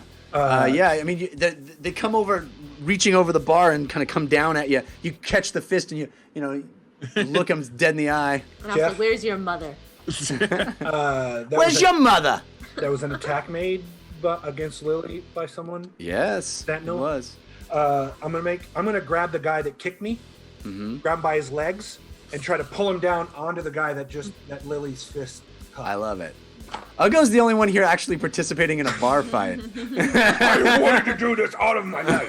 Yeah. It is his element, Jeff. I want to start throwing Eldritch Blasts into a crowd of innocent. I know, that's what I'm saying. Like, Oh. all right. When we were in the Blood Forest, Magie's got to do mage stuff. Yeah. No, I love it. I purposely advantage? peopled this place with lots of paraphernalia. Advantage. Yes, you have advantage from Scully is my homegirl. Ooh, thank you, Scully. Nice. Improvised weapon, so 22. It's a hit. Get it. Damage is gonna be 6. So double that because it happened to 2 people. You use the legs of one to swing his body down. Yeah. So it's actually 12 points of damage to the swarm, which takes out those 2 guys. They land in a pile of them sitting there. Sharfer behind the bar with you, Lily, looks at you and he's like, "Why did you want to do this?" And it is James's turn. No, sorry. Yeah. Wait. Yeah. James's turn. Yes. Yes. Yeah. Basically, all right. So I did I see Lily and Sharfer jump behind the bar? Probably. Yeah, I'll see you did. Okay. I will run over and duck my head over. Say, we need him. We need to get him and you out of here. Come on. So I will put my hand down to try to basically pull Sharfer up and over the bar. Okay. Let's do a contest of strength on that. Okay. So You have advantage. Okay. Yes. Yeah. I mean, I can try to persuade him that I'm trying to help. But That's yeah. up to you. Whatever you'd like to do. If you'd like to physically move him, I think he doesn't trust any of you. I'd prefer to persuade him, but basically, gosh. I mean, you can do a "come with me if you want to live" type deal and see what happens. Yes, but- I say, come with me. I know where Sharon is. I need to bring you to him. Kiss him. What'd you say? I said kiss him. No, that's not. No. Who are you? No, Who are you know you? what Jessica happens? Lynn Parsons? Yeah. I don't. Yeah. Okay. Yes, There's enough vomit going on. All right, so you can roll a persuasion check, James. You have advantage from Bo Busy, countered by Grim Faded. Thanks, Bo Busy and Grim Faded. That is a 22. That'll do it. He immediately looks at you, and when you say Choron, and he's like, Help us! Come on! All right, So get me out of here. Take me to will. Choron.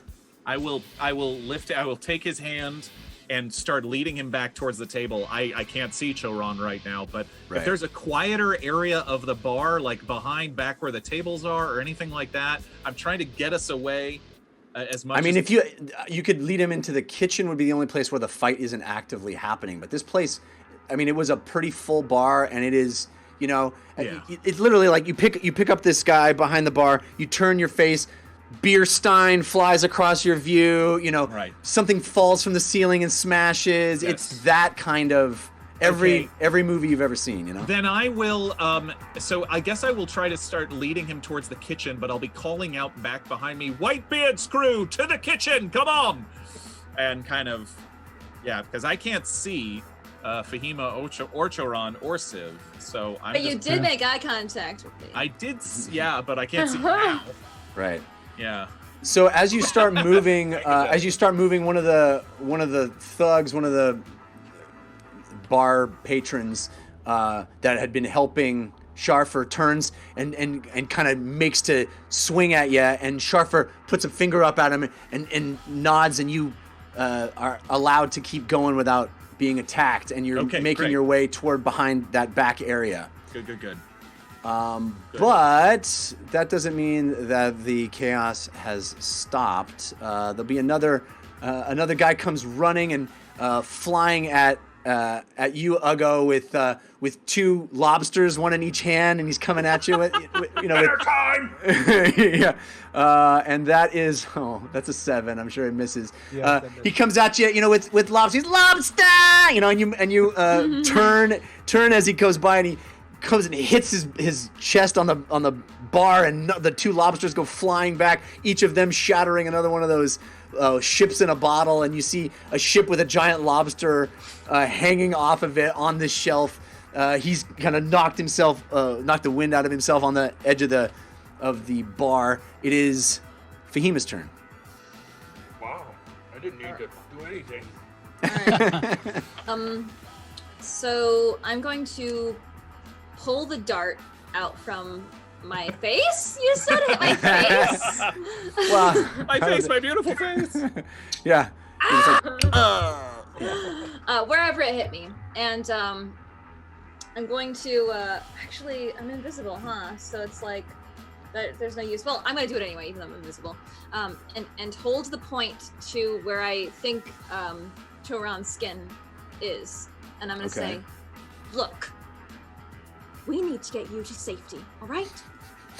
So I'm going to tell you what you're going to do. You're going to follow Civ to the kitchen or wherever he may lead you, and that's going to be the end of it. Unless you want to be in a world of hurt, which I assure you, we can make happen." I need you to roll me an intelligence check. You have advantage from gamer share, countered by fragment of heart soul. Is this to be able to figure out Intelligence check? where we're at? Uh-huh. Oh, okay. Where we're at. Like perception. No, it's a straight up intelligence check to see if you can figure out if you. So basically, what happened is, you turned them invisible, Yeah. and then two guys came and kind of pushed into them. Oh. So we're gonna figure out if you were aware enough to be able to put this dart actually up to Choron. You got it. Come Well, on, you got this. it would be on an invisible thing. Yeah, but you actually know. But you don't know where he is, Choron perhaps. Is We're he gonna not find out if buffed? you know. Getting jostled Yeah, around. in the bar You got fight, this. you It's lost intelligence. track, You got yeah. this. In the chaos of the sure. bar fight. You got it. Okay. Does she have advantage or disadvantage? Yeah, I said it already. Oh, okay. It's a straight roll though. Not good. Yeah, not good. 9. Okay, so you pull the dart out from your head and you give this speech and you're holding it right there, and Choron and Civ are like 2 feet away, like. But I guess but I wouldn't just hold. I wasn't holding it to thin air. I was holding it to like something, like trying to find contact of like an invisible person. You know, I wouldn't have just been like that. Feeling around. Yeah. Right. I'm just thinking that if there is someone invisible and they get jostled, you're not going to be able to just sort of jab this thing until you find a fleshy bit that it goes into, unless you really want to do damage, right? You're kind of using it to threaten, aren't you? So you wouldn't. I Yeah. understand. I understand the goal of wanting to like press it up against skin, but if you don't know where the skin is, it'd be more like it would be more like poking the air. And I like the Okay. idea of because of the role that you do this certain thing. He hears it. It's just like 6 inches off. It's just like Just it's just looking that thing. over here. It's You roll an exactly. intimidation check at disadvantage. Yeah, exactly. well, It's this, but like it's like. Can she roll an intimidation at disadvantage? Man, Behemoth, I cannot succeed on any kind of intimidation I try ever. It is so disappointing to me. Trust me when I tell you this is a much more fun moment than it would have been. No credibility whatsoever. Roll me an intimidation check. You had advantage from Follower of Fahima, countered by Bingle and Flames, so that cancels out. And then you have disadvantage for just being slightly off, and we'll see. We'll got see. this. That's gonna use my action. I would actually like to use my action to cast a spell. Okay, I'll let you do both. Both, we're okay. we're here in fun tavern brawl Okay. time. Intimidation Tavern Brawl? Roll check two at 20s. disadvantage. Mother.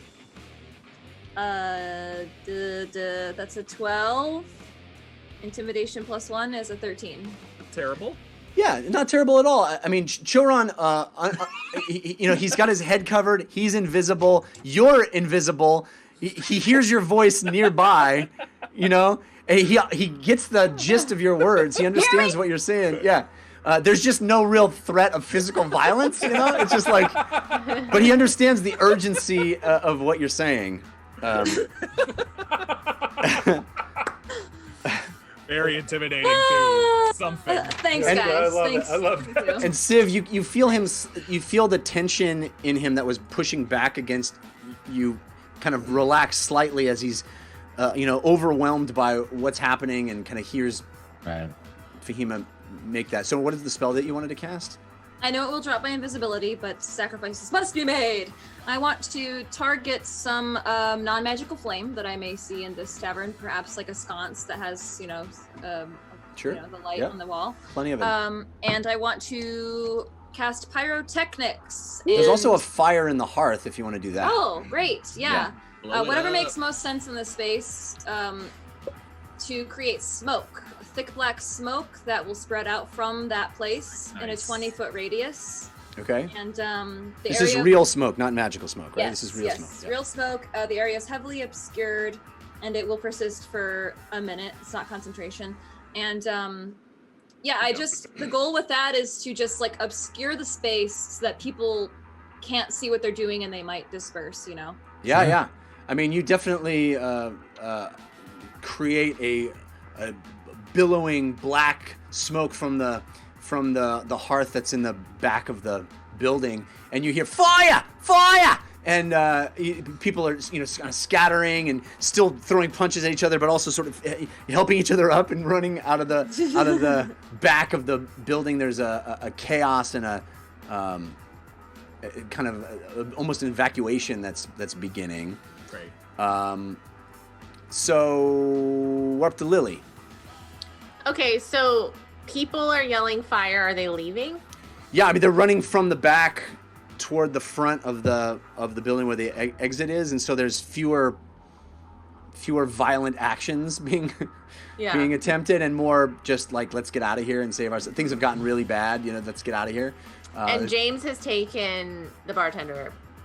To the Yeah, kitchen. he is guiding the bartender toward the other direction, not toward safety, but toward the back where the kitchen is. Okay, so I'm gonna jump up on the bar then and be like, the place is gonna blow! And everybody exit! Just yell, like, to try and, like, add to, like, the fire mentality. Okay. Getting everybody out of the bar. And then, can I see anyone that I know? Why don't you first of all? Why don't you roll me a deception check on that action? You have advantage from the Carson, countered by Grim Faded. By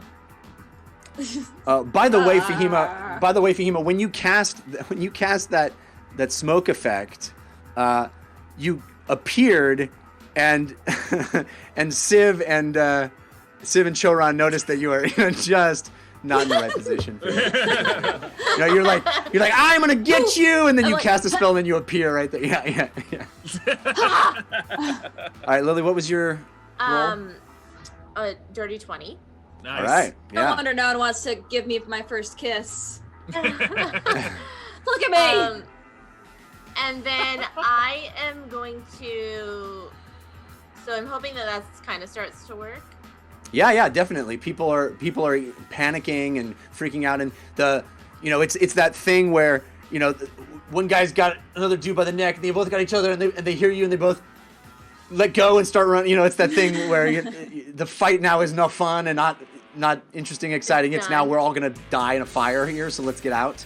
Yeah, I think to add to the effect, if I can, with the rest of my turn, is I would cast Shatter where the hearth is. Oh man, Make okay. kind of like a big noise. Oh wow. From just, the fires exploding. Oh boy. All right. Go for it. Okay. Well. I mean, you don't have to roll anything, I guess, because you're just casting it on a space. Yeah. I mean, people within 10 feet of it will take damage if there's anyone right next to the hearth, but everyone will hear the noise, which is people what are I'm trying already to, sort of evacuating that area because smoke has started billowing out, and now there's this massive down on us. this massive cocoon that happens, and you see the hearth itself shake and masonry come off of it, bricks hit the ground, and the ceiling starts to shake, and there's a few things that seem to be held up by boards and shelves that come crashing down and smash right there, and everybody's scattering and running. This place, you guys have just walked into a new town and destroyed a building. Well, I didn't destroy it. I just gave the illusion of destroying it. This is what I was talking about. We leave sadness in our wake. Things will be good. But I'm hoping that people are stopping punching themselves and that's fighting and leaving, and then absolutely what's happening. so seeing that, I'll be like, great, and then I will try and find where James went. Okay, so you are following back into the kitchen area, Is right? Ugo still right there? Yes, and it is his turn. I'll go. So I think as I'm leaving, I would be like, to Ugo, come with me. As I goes finishing slamming the man into the other one that Lily catches this, he goes, we're leaving? Yeah, we gotta go. Oh. Okay. You can smash one more chair. Oh yeah! And he smashes a chair. Okay, let's go. Okay, good job. You did a good job. Last call! Yes, good job, Ugo. Last call strikes again. That's branding for you. Well done. That's our name when we're being bad, and our name when we're being good is the Heroes of Bingle.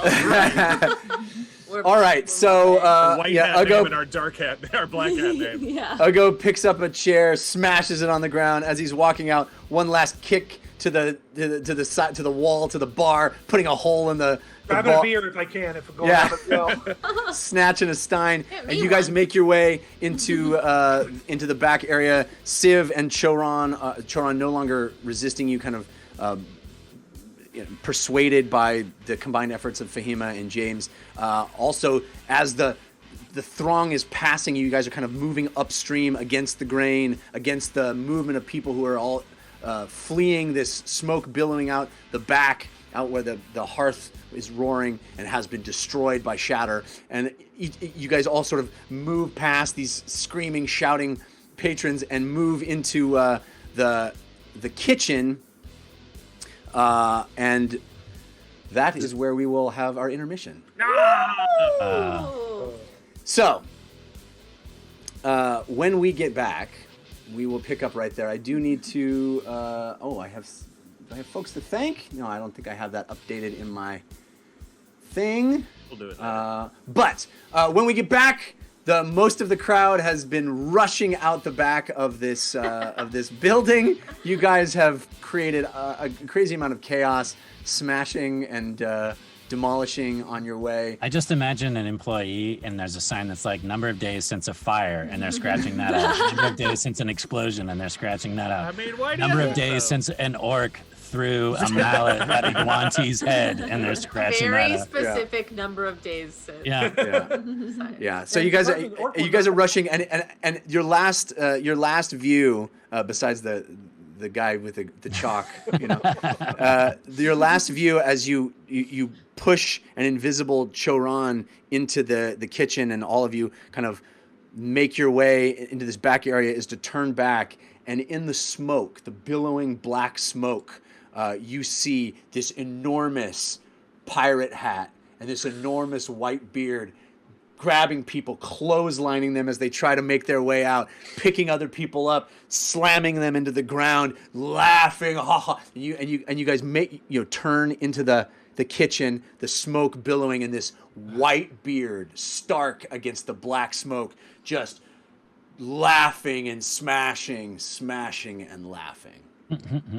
So let me thank Daddy 007, Nerdlandia G, Ixama, Scoundrel Lovejoy, Locomotive 1134, Marsha Potamus. I do that every time. Get it right. You know why? It's because it's capitalized. It's because also I'm not a very smart person. Yes, you are. Bingo and Flames, Angel Devilson, Fallstar, so many others. Love those balloons. I hope you guys are enjoying our chaos. We will be back for more chaos as the Instruments of Chaos, a.k.a. Last Call, a.k.a. the Heroes of Bingle. You got it. Jared. We'll be back to you. But Airband's going to take care of you. We're going to take a short break, and we'll see you soon. Okay. Yay. Fear not, watchers. Our campaign will continue after this brief intermission. Right now, it's time for us to enjoy each other's company. But before we do, I just want to ask a question. Did Jeff just say because he's not smart? Did anyone catch that? Because that's about the stupidest thing I've ever heard him say. And he's not stupid. So he's very smart, which is complicated, at the very least. How is everyone? Are you all free of disease? And, well, some of you, I imagine, but are you all feeling well? Who out there is not? I'd like to do some psionic healing here. All right, good. Everyone looking good. He is a big brainius, yes. Love the music. Good, kitty cat. This is my music for you. I did a little bit of dancing earlier with Milo. This was the music that we were listening to. I asked him to cut it before we started, but of course he decided he wanted to continue going. You've got to appreciate little Milo. He's such a little bundle of joy, yes? More importantly, how is Armando89? He's fantastic. He's literally dancing in front of me now. Yes, he's doing what I would call I don't want to say it's the Buffalo Shuffle. It's not really dance. It's more like panic. It's something fun. That's at the very, very, very least. Angel Devilson, yes, you're so happy today, feeling better than I have in a long time. Me too, to be quite honest. Are you accepting warlocks? Says Statly Pagacy.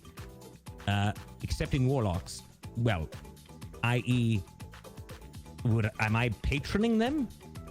Absolutely not. No, I went out and got out of the business a long time ago. I run a show now. I'm a producer, all right? Lord A, do you have any pets, cats, dogs, or demons? Well, I do have a minion. I wouldn't say he's sort of a combination of everything. He's a Milo, technically. Not a dog, not a cat, not a demon. He's a Milo. Done and done. You have a Supreme Leader Milo. Hey, Goofy BK. Real quick, did you ever receive the invitation to the ASSSS party? Real quick. If everyone could just quiet down and let me and Goofy discuss this. You did? Well, you can go ahead and rip that up because you are not invited. All right. Can I patron the all-powerful and underlying Milo? You certainly cannot, no. All hail Supreme Leader Milo. Armando, you as well have been uninvited to the ass party. And that, again, is ASSSS. Ereban's super secret shindig. Do I get an invite? Ladybug, do you think Milo is the Lord of all? It's an easy answer. Hell no. You have a +5 to the party. Locomotive, Lord A, can I get an invite? Locomotive, all you need to do is say the following. Lord A, you are our Lord. Go ahead. Wait for that. We'll just go ahead and wait. Yes, Ladybug, you did get your invite just now, a +5. Lord A, you are our Lord. Nate, you've also received a +5, unless, of course, you said something contrary to what you just said, in which case you are not invited. Sunny D is the party, that's true, as long as you say the right things. All right, Captain Kirk, enjoy your +5, because you are now invited, if you weren't before, of course. Yes. All right. Now, you all know whether or not you're invited by what you're saying in your head. Remember, I have psionic powers. I can read every single one of your minds. I do the outward speaking, the communication with you verbally, so that you know what each other is thinking. But I already know what each of you is thinking. And those that are aware that I'm your lord, you're welcome. Otherwise, good. Find something to do on that date. Milo must be sleeping because there isn't any glass breaking. No, as a matter of fact, we have replaced all of the glassware in the entire home, or should I say mansion, with plastics. Yes, we're doing recycling around here, and we're making glass out of plastic, and it works great. Milo has actually tried to run through one of the windows and suffered a very nasty head trauma. We've got fiberglass. It's not really fiberglass, no. It's, you know what? I like that word, glastic. Yes, cold candor. That's a +2 for you, in addition to your +5. Angel Devilson, I wouldn't feel so bad for him. His IQ is -2. It's only gone up since he hit his head. Pyroclastic factulet plexiglass. Yes, technically. Though, not really, because I've made it, and, well,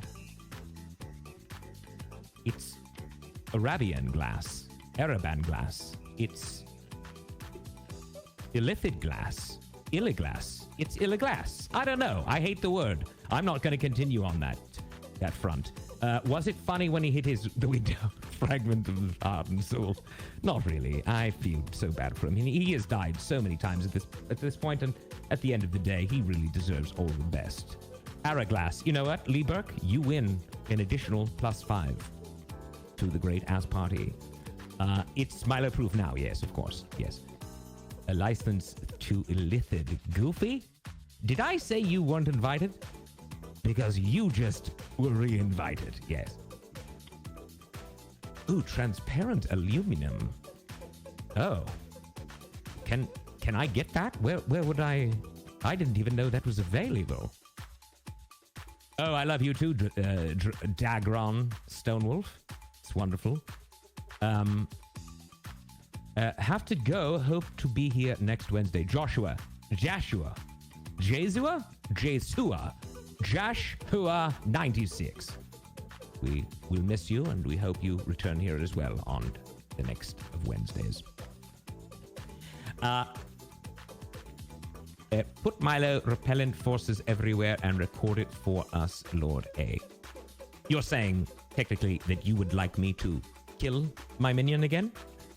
Well, I'll leave that up to you. There's no need for me to have to do it. Of course, all you need to do is just touch his ball. As a matter of fact, don't do that. That's not a good idea. His bowels are full currently, and we just cleaned the floor. His bowl must stick, addict. His bowl, not his bowels, his bowl, is capable of killing himself. Yes, of course he is. Make a video of the many deaths of Milo. I don't actually like the idea. Technically, because ultimately it's just it's really just a shock to the system. You see, he doesn't know he's actually dead. And so if that were to get out there, he's a big Redditor. I mean, he's a fan of it, and he's also on all the other websites. And I would be very, very distraught if he were to ever have watched the film. It was a shock. I didn't know he had them. Had what? Deaths? Oh, yes, many. To the cast and all the crew, that was one of the best first halves. Bravo. Sean Patrick, I agree. As a matter of fact, what I would say is they painted a wonderful, I mean an absolutely fantastic bar brawl, which I have been very, very, very interested in seeing for quite a long time. How many times has Milo died? I don't know. Somewhere in the vicinity of 100, probably. Maybe less, more. I'm not sure. Oh, yes. Well, Jeff. Great story, as a matter of fact, Doublestruck. Jeff and I, well, we had quite a bar brawl in our college days. It was over a lady. Yes. You know what? This is a family show, is it not? Okay, yes. Remember, everyone. In fact, you know what? I'll ask you the question. How many people here do not know what a prop is? Raise your hand. Yes, I know we're all family, of course, but Milo, he's still awake, and I don't really. My lord, my love, Lord A, I love you, Doom-fated. That's probably why he has no smarts, because he has died so many times. Kitty Cat, I honestly would say that's a very accurate assessment. Okay, now, how many of you, raise of hand, I think it's a number of you, have said you know what props are? Who doesn't know what a prop is? Raise your hand. Anyone, even if you do, just do it. All right, musket, stick, addict, wonderful. I'm going to go ahead and turn it over to you to explain to us what Dungeon Run props are. Oh, wait, that wouldn't make sense because there's nothing... Well, you're not going to be... You'd have to type it. All right, I'll do it this time. We'll figure out a way to do it next time. Here we go. Here's props for all of you. These are how they... This is what they are, and these are how they work. You can grant, number one, the gift of advantage. That's that blue star that you see everyone giving, the one that spins around and is beautiful. That's the ability to roll a pair of 20-sided dice at one time, taking the highest value. Of course, Don't Hate Fahima just gave one to Fahima, which is beautiful and very appreciated. On the opposing side, you could set the trap of disadvantage. That is the red card. Grim-Fated often gives those. Oh, there you go. Interestingly enough, she just gave one to Lily, and Lily Dumblebay gave one to Jeff. You can see there how that looks. So if a player has advantage, this disadvantage will counter it. If the player does not have an advantage, well, they will roll a pair of 20-sided dice and take the lowest value. This is bad, especially for our players. Now, when you give an advantage or disadvantage, please specify which player at the table it is for, or I will send Milo to your home and he will your carpet. All right? Next. And of course, there's Show Love, which is the balloons, you see, the blue balloons specifically. That's our celebratory item. Send love to the team whenever you want, and that can include me. As I said earlier, Milo also left his ball. I really asked him, please just put it away for once, but he, being him, decided he wanted to keep it out. So I asked nice. I did. I said, Milo, and he said, whatever the sounds, he makes sounds. I'm not really sure what they are, but they are not legible or audible to most people. I can hear them myself. And he said, what? And I said, don't put out your ball. And he said, I'm going to put out my ball. I said, don't do it. He said, I will. I said, I'm making more glass out of plastic. And he got upset and put it. There we go. And look at him. He just died. All right, so that's what happens. Lily Dumblebay, mucho appreciato for killing my minion. He is now on the ground. Oh, there he goes. His bowels have erupted. That's not good, but that's what happens when Milo's ball is used. Oh, goodness gracious. I need someone in here to fix... can we get... Oh, goodness gracious. I'm not going to be able to deal with that, am I? Nonetheless, it really doesn't matter. We'll get to that after this show, or at least after the intermission. Oh, wait, what? Hold on. What's this here? I have an announcement to make. This Friday, April 17th, Jared Kajak, is that how you say his name? I was certain it was Kajak. Is it Kajak? Or is it something else? Well, anyways, Jared Kajak, a.k.a. Siv Red Thistle, and Zand, not sure who that is, will be on Nerdlandia's Caffeine channel. Ooh, look at this. They'll be discussing the dungeon run, Dungeons and Dragons in general. And wow, there's going to be a trivia. What's a trivia? Can someone explain what a trivia is to me?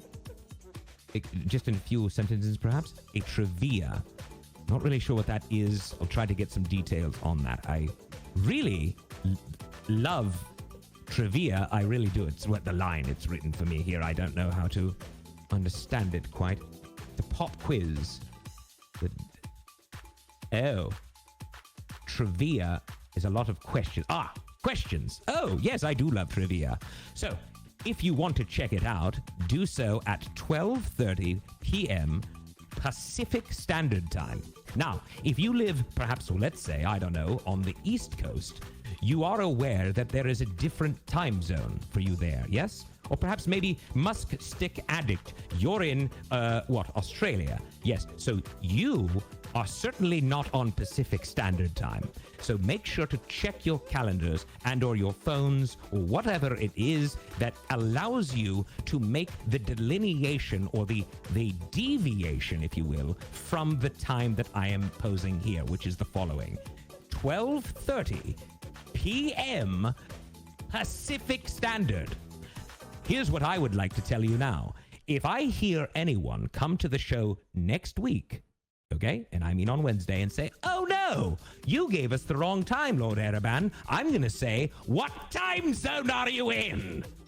At which you're hopefully going to say, whatever time zone you're in, and you got it correctly spanned. Done. Simple.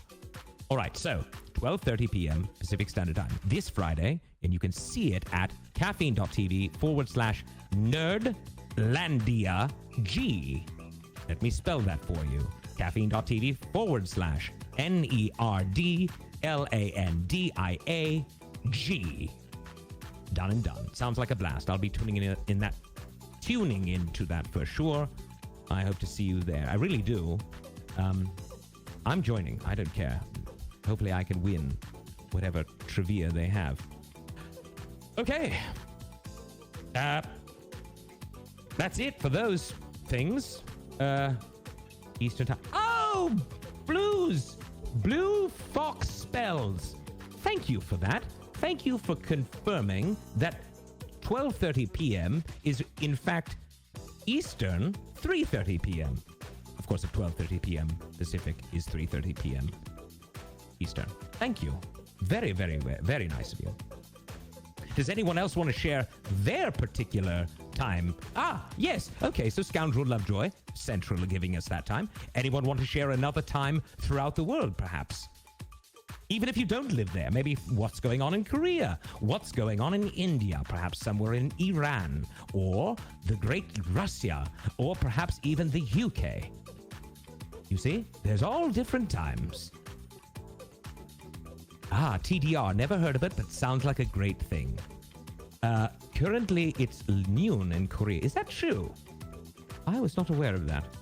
Yes, we do want to get back to that bar fight as soon as possible. We just need to wait for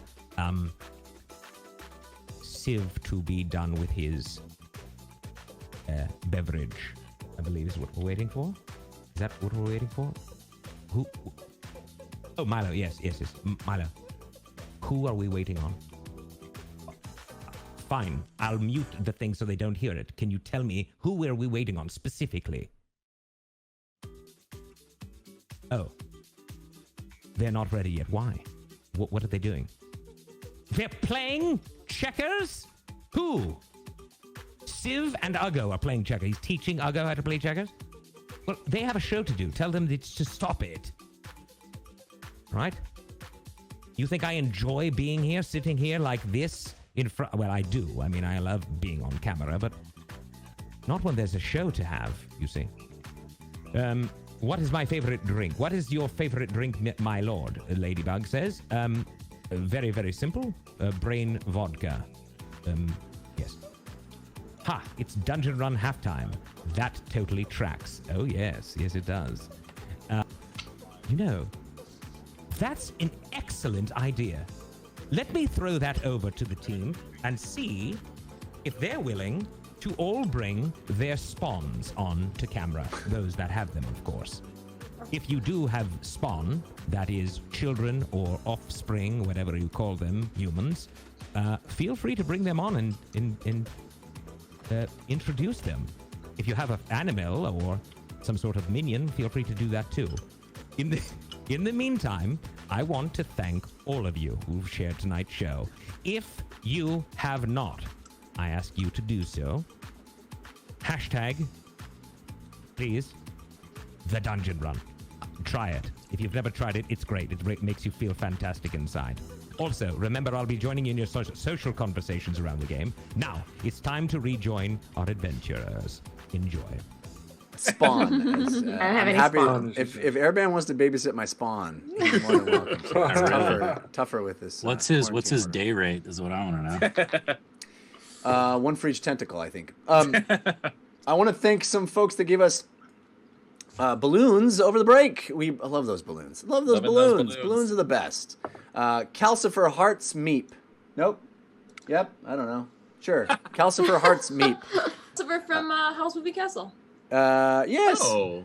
Dagron Stonewolf, Angel Devilson, Grim Fated herself, Ladybug 2015, Lily Dumblebay, Fragment of Heart Soul, Don't Hate Fahima, and others. Thank you for those. We appreciate them. All right. When we last left off, the tavern known as the Crusty Station was Got a little crustier. appeared to be in flames. Whitebeard was continuing to throw down, but the rest of you fled into the kitchen area back behind the bar with a invisible Choron and a very visible Sharfer. And you find yourselves back there. This is a back kitchen area with the things you would expect to find in a kitchen, stoves and cooking utensils and all manner of shellfish stacked high. There's cages with live lobsters and crabs, and there's pots boiling with them in it. And you get back there, and you appear to be alone. This place seems to have been vacated. There's no line cook and dishwasher like taking pulls off of a bottle. There may have been That's at one what point. I would do if I was working at the Crusty Station and a fight broke out. Well, they may have been at one point, but I think when they heard fire, I think they probably that's it. That's fair. That's fair. I'll go hands one of his mug to Fahima or to Lily. Here. Oh, thanks. Here. You're welcome. All here. Are we all? Yes. Where's Jeff? Joran and I are over here. We're invisible thanks to Fahima. Do we have a plan? Because Whitebeard is going to find us any minute now. Fahima, can you drop the invisibility, please? Shafa needs to. I'm sorry. I'll drop it just on Joran. Joran. If Siv wants to stay invisible. I do. All right, so this hooded figure appears as if out of nothing, and Sharfer is shocked, and he goes, I'll pull the hood off. Yeah. and you see the green hair and the pale silvery skin. He's in shackles, and Sharfer says, Joran, You need to talk fast. We don't have a lot of time. why are you in chains? I need you to tell me why Ostrom isn't here. No, he's not here. He left. It's a long story. You must speak quickly.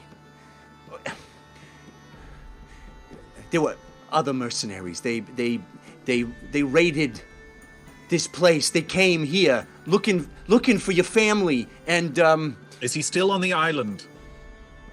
it depends on how you define that. What do you mean, Sharfer? Well, we made a decision, see, the two of us. My family was in your charge. I trusted you.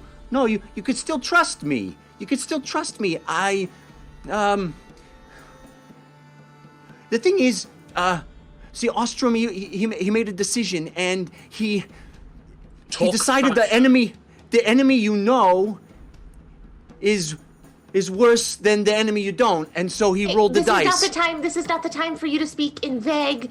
Just be very straightforward with us. That's what we need right now. Very straightforward. What's happening?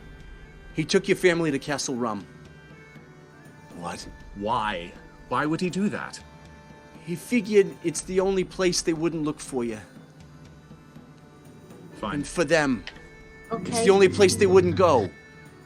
Where's Loudmouth? Is he still in the main dining area? Yeah, you didn't bring him with you. Okay. What do we know about Castle Rum? Where is it? How far is it from here? There's a lot to know about Castle Rum. They say it is haunted, don't they, Sharfer? Yeah, that's what they say. Yeah, it's haunted. It's not a good place to go. So why did they go? I told you, they decided that it was the lesser of two evils. Okay, we need to make a plan right now because Whitebeard is going to come in here any second. Are we Haunted leaving? by what? Do we want to split? Fahima, come on. Do we? Are we leaving with Whitebeard? Are we staying with that route, or are we leaving without him? Listen, we're going to need Whitebeard, right? Even if we separate from him now, we're going to have to probably join back up with him at some point. I mean, otherwise we're stuck here on this island. Choron, oh my gosh, he's is here. the treasure with your family, or is it someplace else? It is someplace else. We need to get that. We need to go to Castle Rum. I don't care what it takes. Sharfer, you know that we can get there. If Ostrom went there, we can do it too. Yeah, you just, you need some liquor of death. Yeah, I know. I'm sorry, what? No, what's that? We gotta tell, we have to tell Whitebeard. Do I know what that is? Roll a history check. He's our resident liquor expert. Yeah, Is you have that some of advantage that- from just jewels that was countered by Bingle and Flames. Is that some of that magic rum that we heard tale about? I only got a 5, so probably don't. Yeah, you don't recall hearing anything like that, anything by that name. Listen, Being the resident alcoholic, can I roll?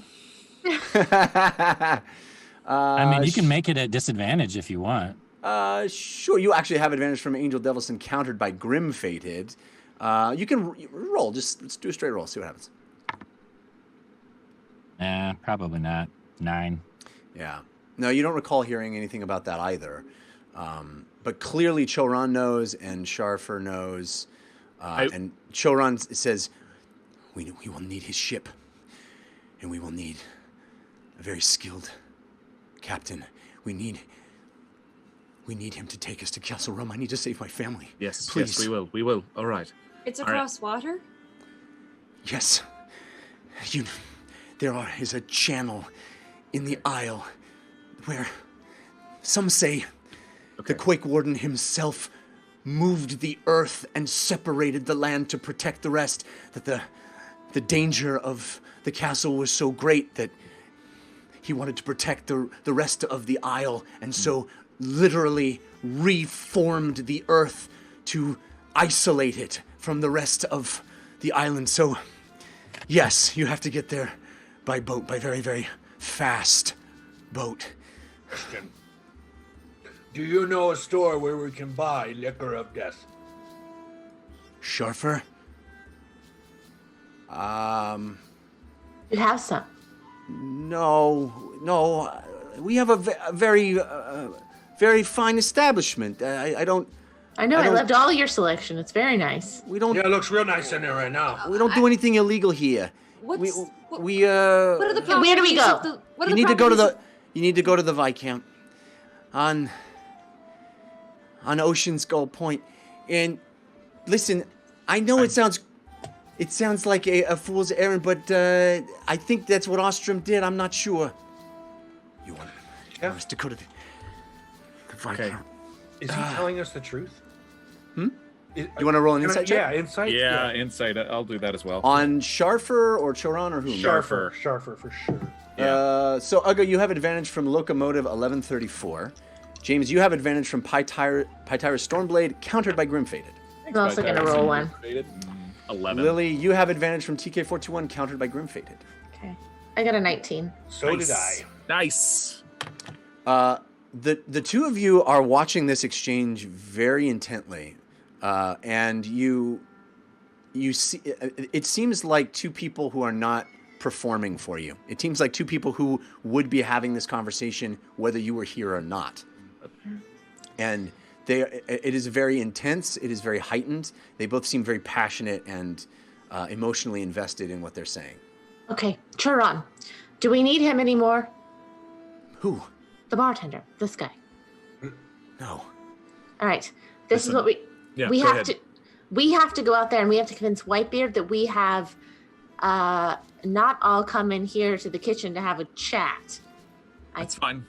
I came So- looking for lobster. I know, but Is we there- have is there- Chiron. Sorry, is there a back entrance? Is there an exit from the kitchen to outside? Yeah. Yeah, of course there is. I'm just looking. I'm not asking. Oh yeah, Oh, I yeah. know. Yeah, there is. Jeff, Okay. are there I'm- barrels? What?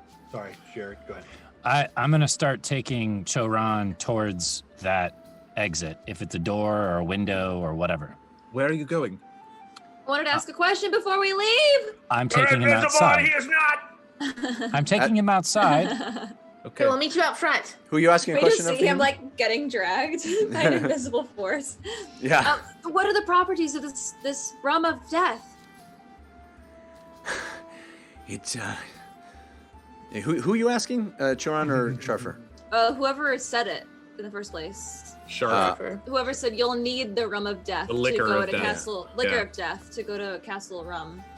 It's the only thing that staves off the madness. Can you expand on that? See, the Castle Rum used to be a place where incredible brews were concocted, where the most amazing drinks you've ever drank were formed. It was amazing. It's where the Isle of Rum got its name. It's how we all gained our notoriety for beverages throughout Ain. But there was an accident, and everyone there died. So, evidently, the souls of all the people who died in that accident are still haunting that place. Whoa. And if you go, they'll drive you insane. The madness. But they say the liquor of death can stave it off for just long enough to get there. But you don't want to drink too much because it's literally drinking poison. Well, So- how does it prevent the madness? Do we know? Your guess is as good as mine, but you drink just tiny sips. And you don't want to drink more than a pint. You go Right. there, you drink tiny sips on your way. And anytime you feel the... Clarification, imperial pint or regular pint? I don't know. I can stay as far look. away from the Empire as I can. Okay, just... Right. All right. Shafa, stay here in the kitchen. We will get Whitebeard out of your establishment, and you'll be able to go about your business. Now, everyone, Yeah. come on, we need to go. Are there barrels of any kind in this area that seem to be carrying food or liquor of any kind? Absolutely, yeah. They're in the back in the kitchen area. There's not as many of the foodstuffs. Basically, what you saw in the tavern proper was like this is one big room that doesn't have a basement, doesn't have a storage room. So Everything's back here. they store stuff up, right, up in the rafters, and then there's some stuff back here too. Okay. So I'm just basically going to take one barrel of whatever with me. Okay. And if Sharfer resists, I'll toss him 2 gold and say it's for cover. All right. All right.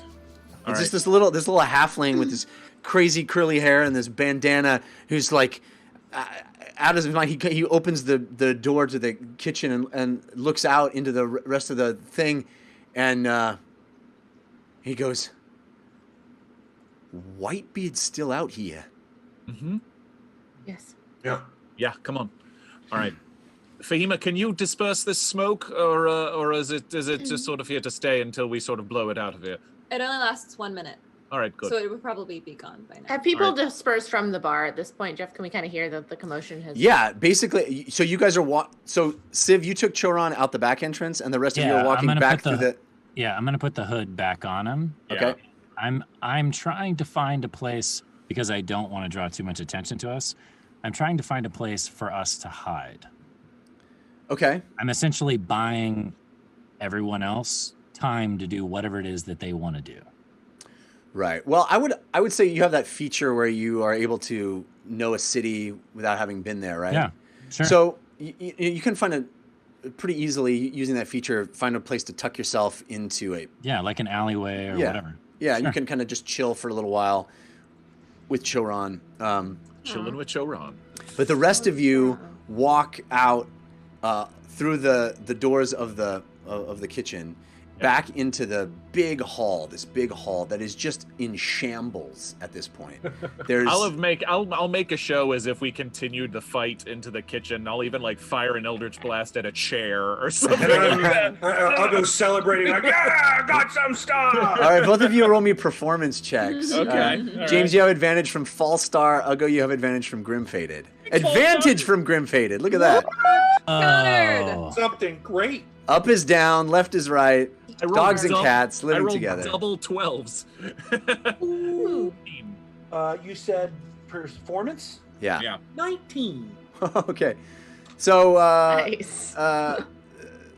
James, you're kind of hamming it up a little bit, perhaps maybe a little too, yeah, a little too, And little. stay out. Yeah, exactly. But Uggo, you come out huffing and puffing, and you've got this barrel in your hand, right? This barrel of supplies, and what all of you see is Whitebeard sitting back at the table that he had originally sat in, and eating a lobster tail. And he's got a stack of 3 other ones on the table that he seems to have collected, and he's the last person in here. He and Loudmouth, who's sort of like sitting, arms folded, head down, and Whitebeard has got his feet up on the table, and he's just eating a lobster tail and spitting out bits of shell and sticking it on the table. And he looks at you and he goes, "Huh.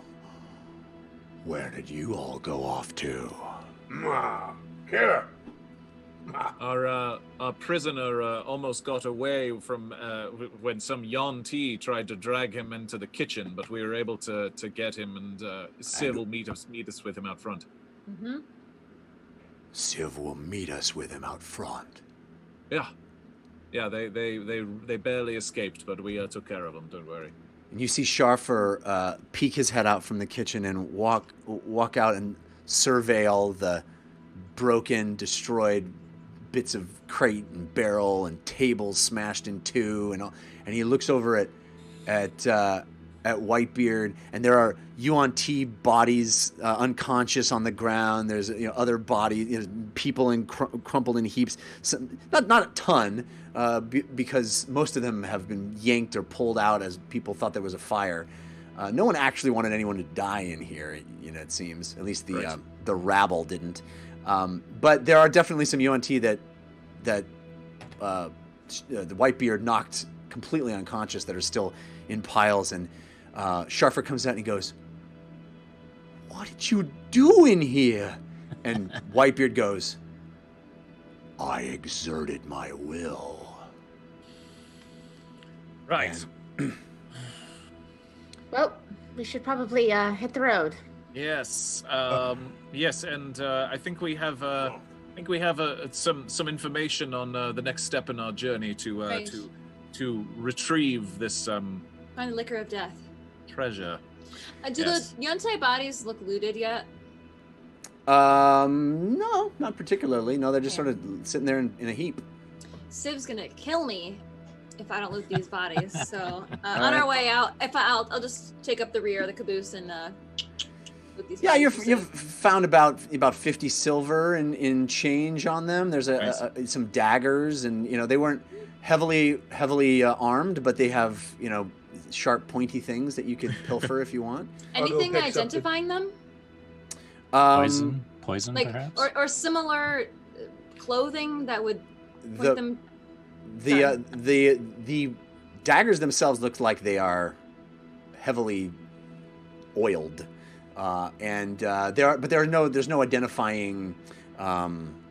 There's no like ID wallets on any of these guys. There's no identification ID. of them being as part of like Hey, not this a cult, guy's but not even 21. a faction, like a faction of some sort of like. Well, it's pretty clear that they are that. And they are a group of pirates in the same way that Whitebeard is a group of pirates. They were calling them the Snakes before, and there's clearly a larger story of who they are. Nobody wanted to hear my fun UNT voice. You knocked them all unconscious before we could get any information. I'm so sorry. Oh my god! No. I'm I'm just joking. What might they have said? I'm just joking. But you're not able to put that together. But clearly, Loudmouth and Whitebeard are not unfamiliar with this group. So it is. But yeah, there's nothing on them. There's no. Maybe you'll be able to find on one of them a similar parchment to the one that Ugo had noticed behind the bar, noting the bounty and a picture. Right? They have this drawing of Choran, so you certainly could find that on one of them because they would want to be able to visually identify Choran. There's nothing. There's nothing further on that poster that says anything about for what crime or anything, right? There's not. No, the Shaz fine and to know that they Gao were- just won him. Period. For coming Right. after our guy, because then we didn't Right. attack out of nowhere. It's like Right. part of the game. Well, So, Whitebeard, would you like to get those lobster tails with a doggy bag? Because we need to get a move on. So He spits and picks one up and takes one last bite, slams it down on the table, and points a long, bony finger at Sharfer, and he says, "Let this be a lesson to you. Spread the word wide and far that Whitebeard and his crew suffer no disputes." And he walks out and slams the door behind him, and he turns to Ugo as he walks out, and he goes, "Nice work in there. I like your style." Oh no! You're They're gonna become friends. we're gonna be great friends. Before Ugo leaves, he picks up the 2 hammers that he threw at Yonti and puts them in his sleeve. Tiny hammers, yeah. Yep. Okay, tiny cool. hammers.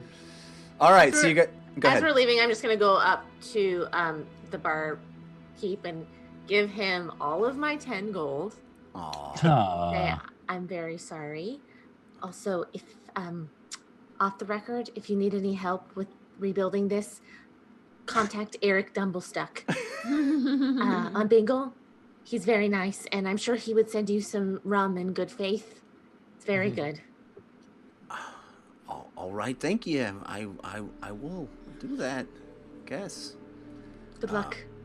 Somewhere back in the present, Eric Dumblestuck gets richer. And Lily picks up an application on her way out. Are you guys hiring? I guess is what I'm asking. I like Is how this whole pirate thing doesn't work out? In case we Yeah. get stuck here. I like how Fahima isn't even willing to toss him a mending on her way out. It's just like, screw you guys. Mending. Have you seen the state of this place? I can't mend this. Take days. Some things are too big a job for me. I did consider blowing a hole in the wall too, but I was like, this might be too much. The smoke was great. Yeah. All right, Lily was the one who cast shatter on the place. it's true. No Okay, joke. listen, it was for an effect, and I think it saved lives. So as you guys walk out the front door of this place, there's still a few bruised and battered combatants lingering, but most of the people have dispersed and perhaps gone home or wherever they go back to work. So there are not even very many people there. There may be, just a few kind of collecting themselves, looking after wounds and wiping Yeah. noses. If anyone looks really bad off, I think I would secretly cure wounds on them. All right. I don't think you'll find too many. Just if anyone's terrible like cases. on death's door, I feel like. No, it wasn't really that kind of a fight, right? These Fahima did take darts to the face. And Lily, I you took did take- 17 points of a punch To to the the face. nose. So Yeah. my nose is flattened and bleeding. Oh no. pummeled. I just have a hole that's squirting blood out of my cheek right now. You guys look great. Dang. Yeah, anytime Fahima smiles, it's just like somebody squeezing a bag. It's like that old Dan Aykroyd sketch. God. It's very Monty Python. The chickens out of my finger. Merely a flesh wound. Yeah. It hit a blood vessel. Can you mend that? All right, so you guys all... Jeff, yes. can I have a moment with Sharon? Yes, you may. Sharon? You guys are in your hidey hole, observing Yes. I'm Observing- not going to kiss him. That's not Alright. how this works. Settle down, peanut gallery. All right, so you are in your little hidey hole. You are observing people dispersing and leaving out the front. The smoke settles and stops billowing out of the windows, and you are alone with Choran. So, my friend, I hate to put this bluntly, but I'm tired of playing these games. Oh, I'm playing games. You're the one who's standing there invisible. Well, yes, I have certain advantages because of my friends. You, on the other hand, don't. I just want you to be honest with me and tell me what was supposed to occur here. Was Ostrom going to attack us with some of your other friends, trying to free you? Of course not. What do you think, I'm crazy? You walk in here, the five of you clearly more than you appear, and in the service of Whitebeard and his crew. We've who- already tried to explain this to you multiple times. We're not working for Whitebeard. We're working for ourselves. And you're not making this easy on us. You're making us have to make very difficult decisions. Decisions in the middle of battle. Do you really want that to happen with your family? No. Well then you need to give us something to work with. At this point, you know what I know. I expected to walk into Boster and be able to walk out with my wife and son. I left them in the capable hands of a trusted confidant. A trusted man, Ostrom, who I believed would do whatever it took to protect my family. He gave me a life promise. He would lay down his for mine, and So I is for he dead his. now? Is that what happened? Is that what you're trying to tell me? I hope not. I don't know. So if he gave you a life promise, and yet he's disappeared with your family to this accursed place, do you not think that there is something more at play here than what you already know? Or are you just, like I said, playing games with us? I dare not believe that Ostrom would betray me. He is my most trusted man. And he loves my family and myself. I would give my life for his in a second, and I know he would do the same for my family. If he fled to Castle Rum, he must have thought that was the best decision, although it sounds insane. He must have thought that was the best thing to do to give them more time. If he was hunted, if they came here looking, he must have thought the only way was to go somewhere where they would not follow. I don't know, it sounds... I have to go there, with or without you. I have to go and find them. Do you really think that Whitebeard is going to trust you after this? I don't think he trusts me now. I have nothing to lose. You don't understand that. You have I don't everything care to- whether you believe me or not. I You don't should. care. You should, because we're the only thing that's standing between you and your family dying. Do you understand? Am I making myself perfectly clear? I don't believe in you. You don't I have believe. to believe in me. You don't have to believe in me. My friends care a lot about you. That big green orc is the only thing between you and your family dying. Do I speak clearly enough? Do you understand what I'm saying? Do you think I'm lying? I think you misunderstand the situation. The only thing between me and my family dying is greed. The greed of your captain. And it is well-founded because I can deliver on everything I've promised. Well, you're going to have to come up with a very good lie for this. Because I'm not going to help you anymore. So what is it going to be? What are you going to tell Whitebeard now? That you tried to escape and that I caught you? That's not what happened. Is it? And I take out my dagger and stab him in the stomach. Whoa! Roll damage. And you're no longer invisible. Oh yeah, I know. What the heck? Let's see. Wow. Rogue doing rogue stuff. Did you stealthily stab him? Well, I'm invisible, He was so- invisible. Yeah. Yikes. Oh, what a sucker punch. 17 points of damage. I get advantage on that too, hey? I don't think I need it. You could crit. And you see blood ooze from between his fingers as he holds his side where the knife stuck him. I knew you were all the same. I knew it. Dared to trust you. You will not stop me from saving my family. You and 1,000 others couldn't. And he starts walking away from you, walking back toward the entrance, slowly, dripping blood in the sand, in the dirt.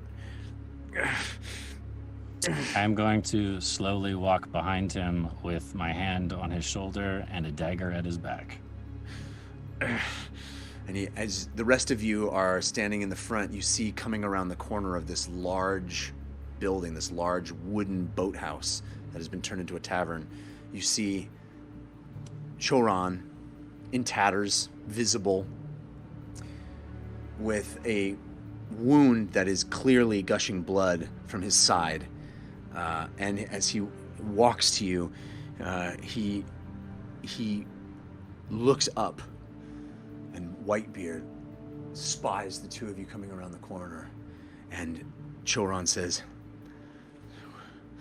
"We must go to Castle Rum. And if we do, you will be rich beyond your wildest dreams." Lily, could you... He seems hurt. He stabbed me. Your man stabbed me. I look at Whitebeard and smile. I did not authorize any damage to this prisoner. Oh, I can fix it. No. Kneel. Me? He's looking at Choran. Oh. Kneel in the dirt. I kick him in the back of the legs and drop him to his knees. And he lands in the dirt.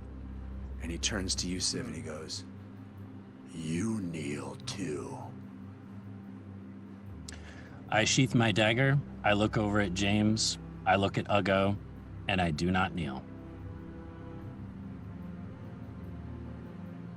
Who do you serve, Tabaxi?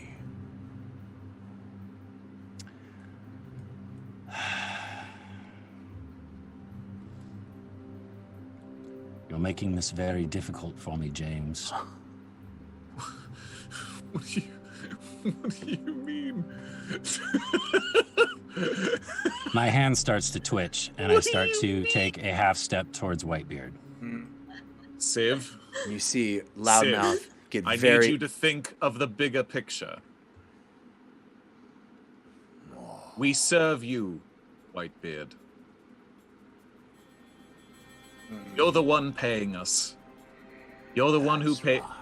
You're the one. You're whose ship we've been aboard. You've got all the cards. and I'll step in front of Civ. My tabaxi friend is foolish.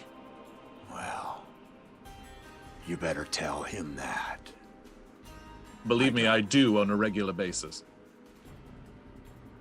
I don't abide pride among my crew. We'll It's work on a that. dangerous quality. It's also the quality that got you your man back, though. He looks down at Choran, who's bleeding in the dirt.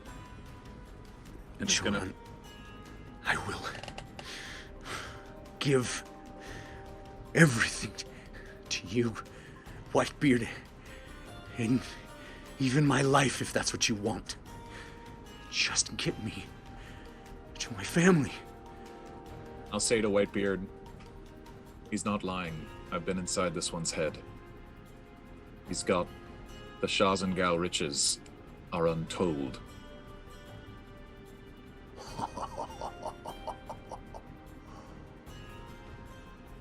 Tabaxi, you stand in front of me. Not many would. How's about we go to the fights? You wanna earn some gold with old Whitebeard? Sure. Loudmouth, this group you found is growing on me. And he looks at you, Uggo, and he winks, and he starts walking off, and Choran sits there in the dirt, bleeding and holding his side, and he gets himself to his feet, and he goes, I think I'd like that healing now, please. Yeah, Lily, please. I can do it. I'll do cure wounds on him. And you see Loudmouth watch Whitebeard take a few steps away, and he turns it back to you guys, and he goes, I mean, I never seen anything like that. You know, a couple of times before. I've Now seen is not the time. Oh, okay. Yep. Okay. What are these fights he's talking about, Loudmouth? Well, it's you know, the big one said not to talk. Yeah, but just try to make it as succinct as possible, would you? It's a big word, James. Speak plainly and quickly. What I'm saying is, we come to this island every now and again, and we bet on the fights, you know, like Whitebeard likes to do, you know, and we bring creatures here. We bring creatures to you know, Is it to man, fight. man versus beast? It's anything versus anything in the mud pits, you know. We go to the mud pits and we find all sorts of things that can fight. You know, sometimes we bring stuff, sometimes we just bet on stuff. Sometimes some of the men fight on their own in the mud pits, you know. But I'm sure that's what it. Hey, one more thing. Sorry. Okay, that's all fascinating. Do you know? How much do you win? How much do you want to bet? You can bet whatever you want. Sometimes, you know, a couple of times, I've wagered my whole purse, you know, and I found it. Yeah, I found it myself winning a double. There was this one time. I should tell you about this story. You're gonna love it. Wait! I just want to know how much these creatures might be worth. If I should want to buy one myself. You want to buy a creature? You know, you want to buy one of the fighting bullets that we found? Yeah, we haven't even proved that they're even worth their weight in gold yet. We haven't even proved that they can even fight in the mud pits. We just picked them up, and they're unproven. Well, I can tell you, I've been taking care of them on the ship, and they're quite sickly, actually. I don't think they'll be worth much at all, but I'd like to get them off your hands. We can always bet against them, you know. Sometimes it's better to even bet against the thing you brought, you know, and then you drive the prices up by making a good show of what you brought, and then you go and you undercut it, and you bet against yourself. Are they killed in these events? Oh, of course. You know, sometimes you just go until one of them can't continue, but other times it's to the death, you know. Yeah. You ever fight things like owl bears? Oh, if anybody could get their hands on an owlbear, it'd be good fight watching, sure, yeah. I wonder if you think maybe they've got one of those, you know? Maybe know. loudmouth. Have you ever heard of an establishment called the Viscount or a person called the Viscount? the crazy fella lives in the lighthouse? Yeah, of course, everybody's heard of him. He's lost his marbles, gone cuckoo, he has. Can I see the lighthouse that he's referring to? I don't think you could see it from here. No, you couldn't see it from here. Okay. Loudmouth needs supplies. How far away is this lighthouse? It's on the other side of the island. It's on the east side, you know. It's Ocean's Goal Point. You know, the Viscount Winger Sticks Envoy. He's gone nuts. He's gone crazy. He thinks he's a king. He thinks he's the master of his domain. He thinks the lighthouse. Where is Whitebeard headed right now? Oh, we should probably get going. We should probably stop talking. You know, yeah. Sometimes you guys, you talk too much, is what you do. Where is he headed? Well, let's go find out. You know, let's go see what he's doing. You don't know. You're his right-hand man. You don't know. I got my suspicions. See, Whitebeard doesn't ever lay down a bet unless he knows he's going to win. See, so you know he goes. He's got ways to find out. If you know what I'm saying about. I don't. Tell me. Well, you know, the fortune tellers, you know, the seers, the insight makers, you know. He goes see a fortune teller to see who's going to win. That's right, yeah. All right. That's where he's headed right now. I'm guessing that's where he always goes there before he goes blazing. Do we know who Civ would be fighting tonight? Who what?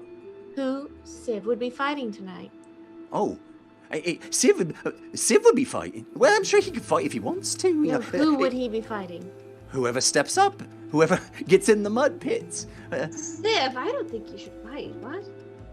You can just bet on fights. You can watch fights. Whitebeard was inviting me to sit next to him while we watched the fights. But I wouldn't put it past him to encourage me to join in.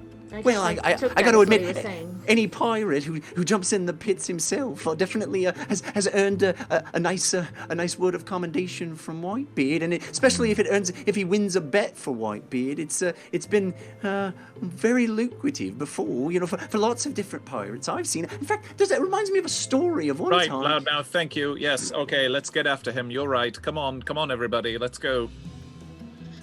Aside to the group, look, these creatures, I wouldn't be able to continue on with knowing that I could go into these. We're going to have to find a way to release them. We can't take them with us. Well, that's the thing.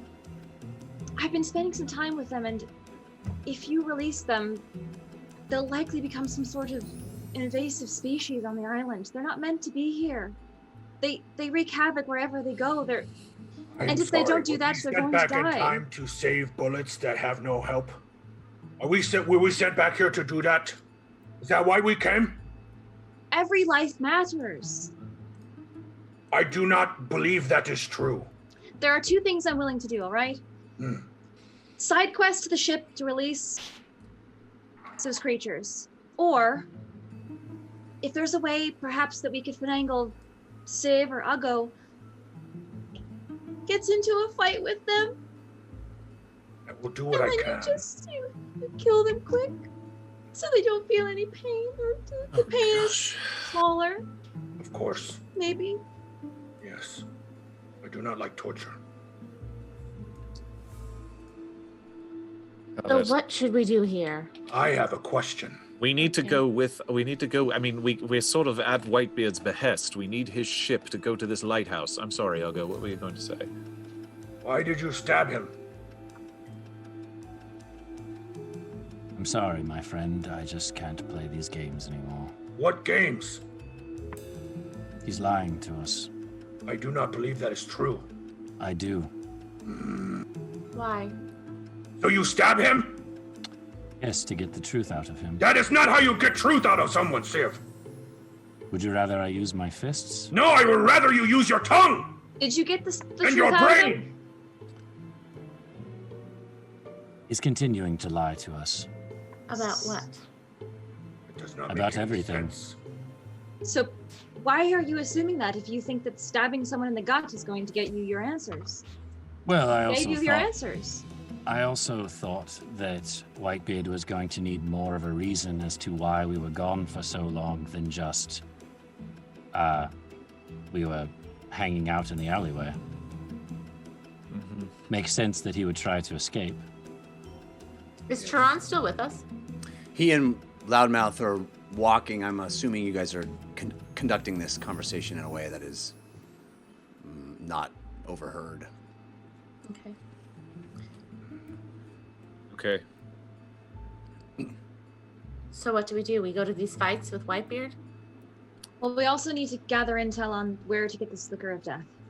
I mean, we just found out we have to get it from the lighthouse at Ocean's Gull Point, but it sounds like we need the ship to do that. So we're sort of at Whitebeard's.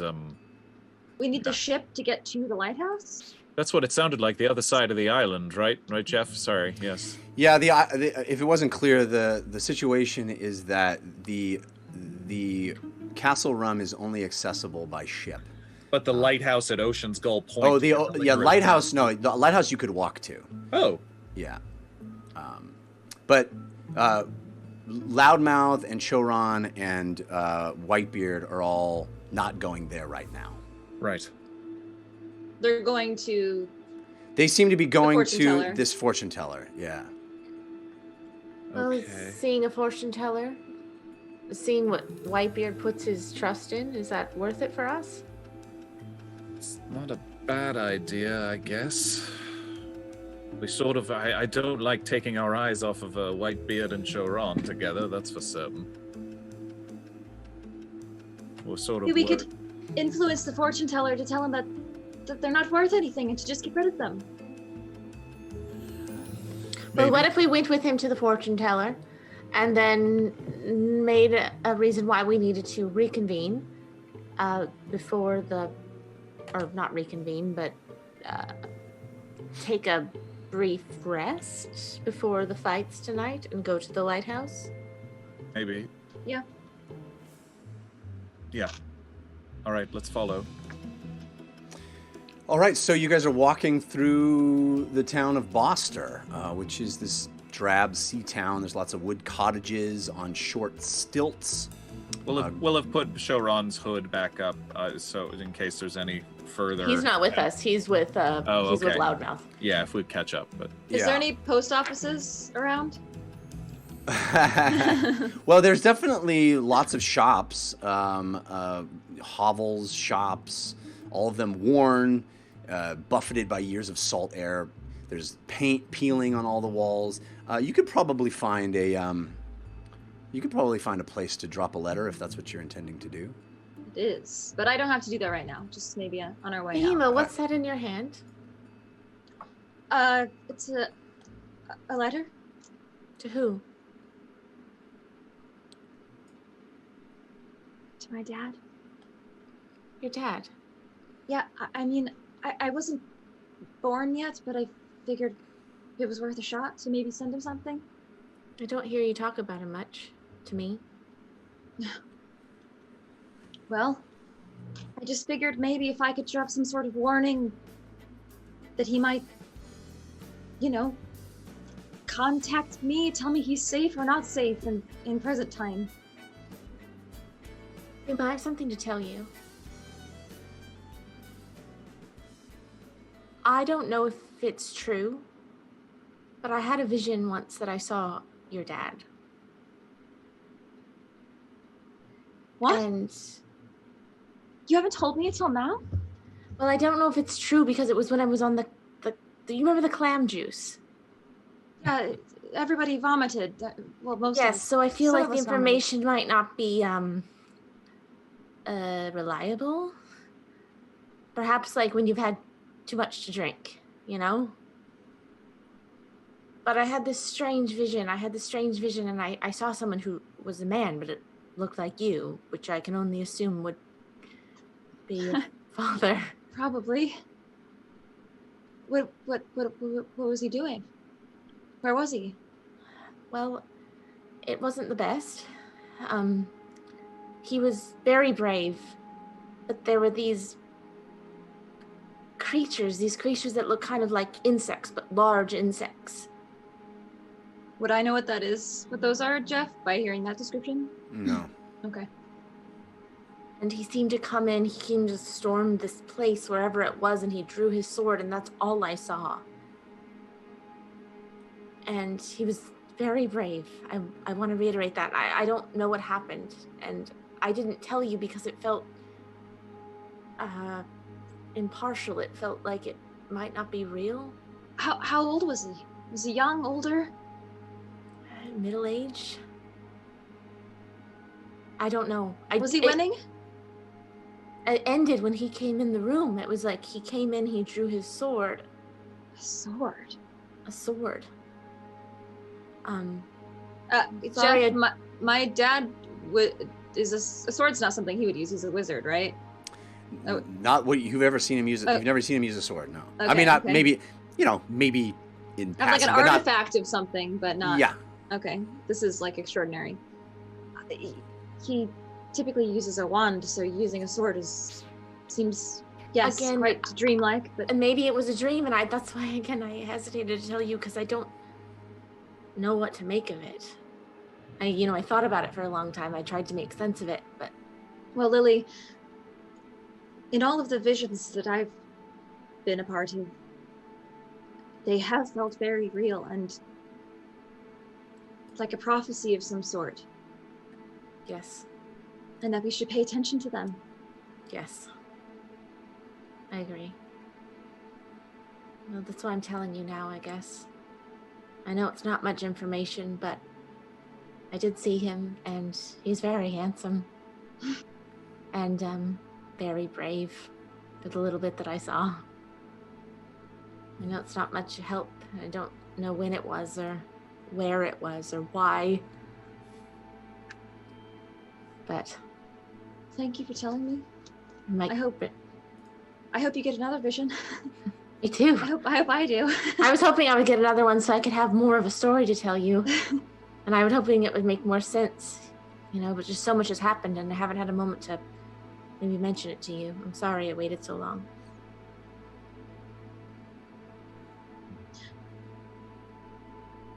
Maybe I should just mail this letter. I just miss him so much. I understand. I miss my parents too, and I've seen them recently. Well, kind of. Well, in the past, I guess, so not really. What do you think of this? I don't want to alter anything in the future, but I figured this is some sort of happy medium. Okay. Hello, Conroy. Great start. Doesn't let him know it's your daughter. Right. Not hello, your daughter. Yeah. Unborn daughter. Yeah. Oh, wow. That's a weird start. Yeah. Right. Yeah. It's just like normal first names. Yeah. You don't know me, but I thank you for taking the time to open this letter. It may not mean much to you now, but I hope that you remember this when the time is right. You will do a great job raising Fahima, but she will yearn to know more about the world. When you leave for a journey much longer than expected, she will worry. Please find a way to contact her and let her know you're okay. Or how to help you if you're not okay. Signed, a friend. And her pet. Fahima, that's really, really perfect. I think that's amazing how much constraint you're showing by not revealing yourself, and I think it's very poignant. Well, And I think if I was a father, I would love to receive that letter from my daughter in the past. Well, I've sent him dozens of letters, and I don't know if any of them have reached him, so maybe this one has a chance of getting through. I hope so. Do you want to mail it? Yes. So I'll go in and confer with a shopkeep and see if I can drop this letter to my house in Axbright. Okay. Wow. So, yeah, you pay a fee to do that, and you're given assurance that this letter will be sent, and So it is. So it's like, I think 2 or 3 years before I was born. And then the world exploded. Yeah. As soon as it gets there. When Fahima gets out, I'll have my little flask of rum that I have in my jacket, and I'll hand it to her. Good job. Thank you, Lily. Argo, Yeah. are you all right? No. What are you thinking about? I am taking a lesson from your book, and I am not sure I am thinking about it. I'm not sure what that means exactly. What that means is I am trying to be smarter about things.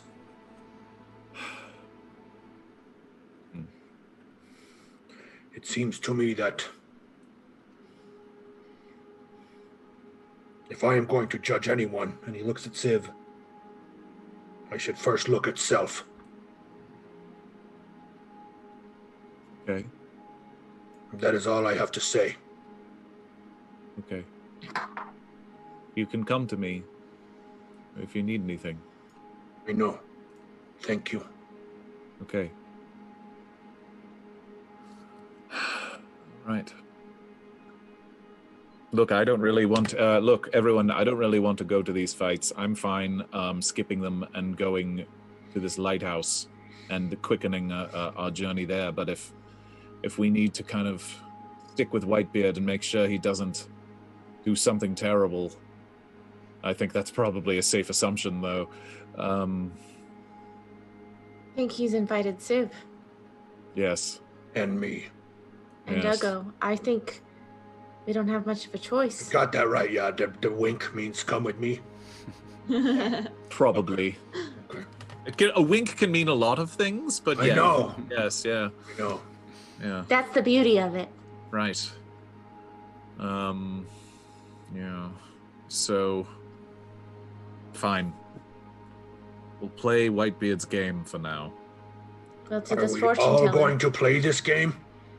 Not if we can avoid it. No, I don't want any of us fighting. If you know. No, I mean somebody has already indicated that they are not willing to play the game anymore. Been a long time since I've killed someone for money. Well, let's not start today, right? Seems like he's itching to. Might that re-traumatize everything? Bring out some bad qualities? You see my eye start to twitch. Yeah, I don't want to see old Civ. I don't. Sivarak, you don't need to resort to old habits necessarily. But, like I said, if we can guarantee somehow that you fight those creatures, then it'll be an easy fight. Well, I guess that's not a guarantee. Those but creatures are babies, though, aren't they? They were small, right, Jeff? They are, yeah. I don't know if they're going to be sent to the pits right away. Maybe he'll most likely try to sell them so someone could turn them into larger, angrier, meaner bullets. that's probably true.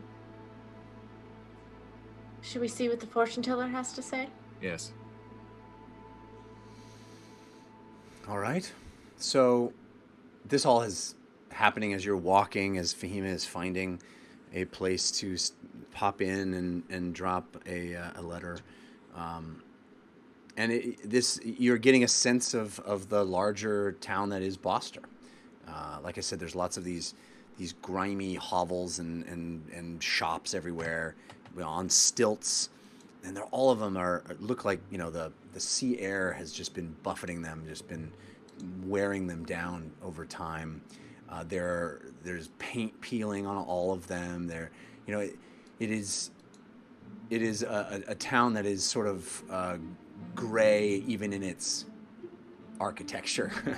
But there's green moss that's growing in corners of everything, you know, nourished by this moisture that's constantly in the air. People are moving about, dressed in thick wools and overalls, fishermen and women cleaning their catch in the open air. And the smell just permeates everything. It's very much this coastal town, this town that makes its living on trade and on fishing and on farming the sea. And this is a long walk. You guys are having this long conversation. You're able to fall back and kind of have a private moments between several of you and move forward and stop into places. It's Lily. What? I just mind blown from Lily. You know, she held on to that for so long. That was the clam episode. Yeah. That was when? Yeah. So long ago. 15? No, 16? Well, how many of us have 20. shared our clam juice vision? Me? Uncle I mean, I didn't have one. didn't he? A little bit, but not all of it. But yeah. Oh, we don't know that. I think. Yeah. I don't think Civ has mentioned his except for maybe very briefly, and that was it. Yeah. Right. So And Fahima and I didn't have one. Yep. So you Yeah. finally make your way to what is an alley, deep into the town proper. The cobblestone roads give way to loose sand, and Whitebeard strides forward through the alley confidently. But there are definitely dark eyes from dark forms that notice you along the edges of this alley. And he finally gets to this peeling, splintered wooden door, and he raps on it 3 times. Pop, pop, pop. He stands there in front of it. In this alley, this kind of darkish back alley where, you feel moisture everywhere, sand and salt in your nose. There's little creatures, little rats running in the corners of things, stuff growing in places. And he stands there waiting, having knocked on the door. And after a second, the bottom half of the door opens. It's one of those doors that has 2 sections. The bottom half opens, and this halfling face peers out, looks up at you. It's a tough, pockmarked halfling face.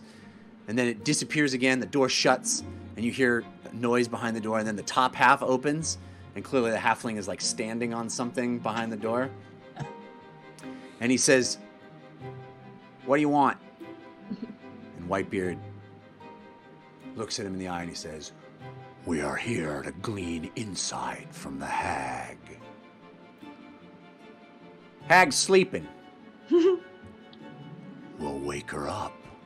I've got coin." And there's a moment where that top half closes and you hear and then the whole door opens and you guys are beckoned inside, and Whitebeard looks back at you and he says, "Don't look her in the eye." And Loudmouth goes, "Yeah, you don't want to look at her in the and he starts like launching into this whole thing. And you walk into this larger area, and there is a sort of a curtain in the back of the room, and this halfling, kind of a grimy-looking fella, he walks up to Whitebeard and he takes his money from him, and he leads him, and he pulls back the curtain for all of you to walk in, and you walk into these floorboards in the back of this room on stilts, and what you see is a pile of seaweed in the center of the room with a chain coming out of it. Like a big chain coming out of this pile of seaweed. And the chain leads over to the side of the room, and the halfling goes over and picks up the other end of the chain and kind of jangles it on the ground, like just shakes it really hard. And A sea hag. and you see the pile start to shift and move a little bit. And then it parts, the seaweed, this green, slick-looking, wet-looking seaweed. Looks like it's been freshly plucked from the ocean and plopped in the center of this wooden room.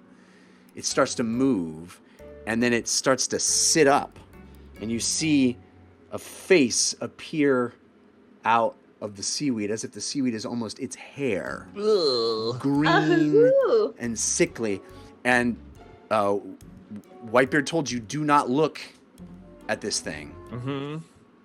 So, I want to make sure that any of you, if any of you want to look at it, Nope. You want us You to just can. not look at you, Jeff, for the rest of no, this? you can look at We'll me. see. You can look at me. I'm not the hag. But I just want to give you the option. If you decide to look at it, you are more than welcome to look at it. But Whitebeard, and as you walked in, Loudmouth was going on and on and on about how every time I come here, I want to look at it, and I try not to, but this whole. I don't know how Loudmouth doesn't look at the hag at some point. I just his curiosity would get the better of him. Yeah, he's not a man with a lot of self-control. No. So I just want to make sure nobody is looking on her. Nope. Oh my God! Can I whisper to Loudmouth? Did you see the wart on her nose? I know you didn't, or else you'd be flat on your back right now. So what you all are doing are you're looking sort of down, and as the seaweed stood up and you saw this sickly skin start to appear, all of you averted your gaze, and so you're staring down at wooden planks on the ground and this chain, and you see in the edge of your vision seaweed over the top of the chain, sitting there in a heap, in layers, and it's moving, it's shifting, and the entire time you're in this room, all you can see, all you dare look at, is the wood planks, the moving chain as it jingles and clanks upon the wooden planks, and this seaweed, that sickly seaweed, this like greenish, bluish, thin, almost translucent, but in layers, in many layers, that shifts and moves as this creature does, as this creature begins to speak. And the other end of the chain is being held by this halfling who says, all right, ask her your questions. So it looks like she's like a A what's captive. it called? A circus sideshow type thing. Yeah, like very. she's- That's yeah, a very great captive. way of putting it. Yeah, very great way of putting it. Yes. And Of the halfling? yeah, or some larger organization, whatever. It's the only person you see is the halfling there. Jeff, is that something that's Ein specific, that hags have this like Well, maybe psychic power, or like specific hags. You've I met see. you've met one so far, and she said she had sisters. But she was also, wasn't she not necessarily literally a hag? She was just called the hag. She was called the Hag of Shantytown. Did she Right. have a name? I forget. That she Griselda. wasn't It was Griselda. Yes. Griselda the Hag of That, Shantytown. that 'Cause I was think a I remember- trivia question. I think I remember asking for clarification, like, oh, is she, like, what kind of Yeah. hag is she? And you're like, well, they call her the hag. It was a Right. little ambiguous. That's Right. exactly right. That is exactly right. And she seemed much more amicable than a hag. I was very much trying to get you not to think of her as a 5e raw hag, Yeah. not rule as written type hag. This is Right. Raw. my Raw version. hag. This hag is cooked. She's a well done hag. It's a Kanata hag. It's a Kanata hag. It's Kanata hag. It's Maybe been a a lot of while things. since we've had a dad joke. Thank you, Katie. You're welcome. You're welcome. You're welcome. So he shakes the chain. You guys see the chain move. It clunks on the ground. You see movement in the corner of your eye of this seaweed move, and then you hear this horrible sound of some of squishing movement, moist, and then you hear, "You stand in this room with your death. Gaze upon the one who will kill you." Oops. My hand immediately goes to my dagger. And the halfling turns and looks at Whitebeard, and he goes, "Sorry, she does this sometimes. I'm sorry. She likes to threaten people. I'm sorry. Yikes! And she says, you hear, you don't know who she's looking at. You dare not look up. You're looking at Whitebeard, at the halfling, at the chain, at just the edge of this seaweed pile. You dare not look at her, but you hear, a ruse in a ruse in a ruse.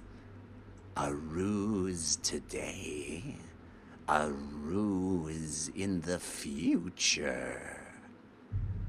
They take the helm by taking the helm.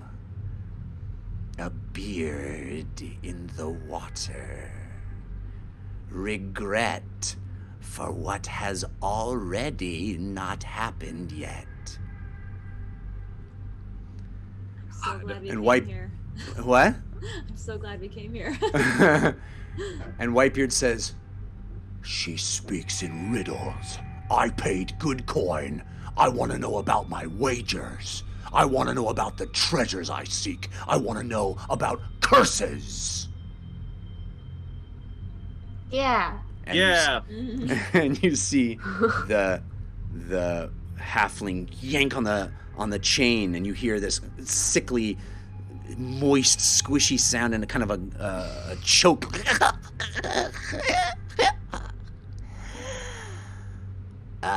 Cash as unto a queen, a hoard as unto a beast, a treasure as unto a god.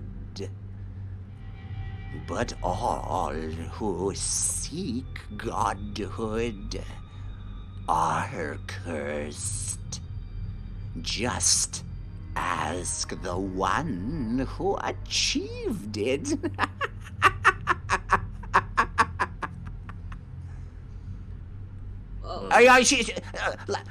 Wait, she's spitting nonsense. Should we bet on the bullets or not?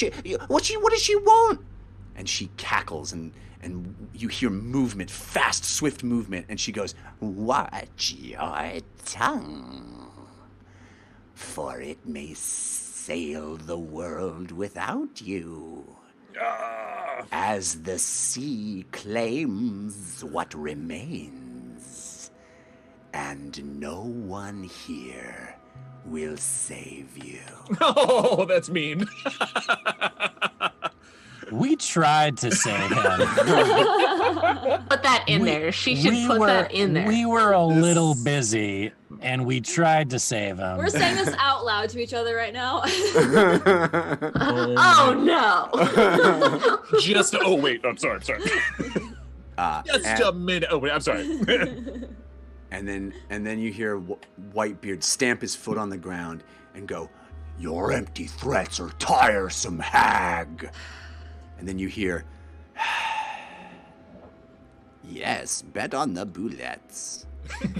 And the halfling goes, "Are you satisfied?" And then as Whitebeard starts to move away, you hear more shuffling, more that squishy, moist movement sound. And another moment just kind of crawls up your spine, this voice. "Some of you are not here yet. Some of you are somewhere else right now. All of you know more about what will come than I, but feel as if you know less. You want to know if the path is set, or if your will may alter it. A question you think is new. But those of us with my gifts have long been asked this question, and we always have the same answer. And Which you is? hear a squishy sound.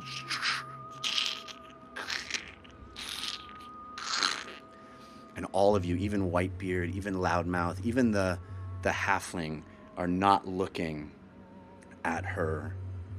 Not looking, not daring not to look. And you feel this moistness, this soggy, squishy sound and feeling get very, very close to the side of the room you're standing on.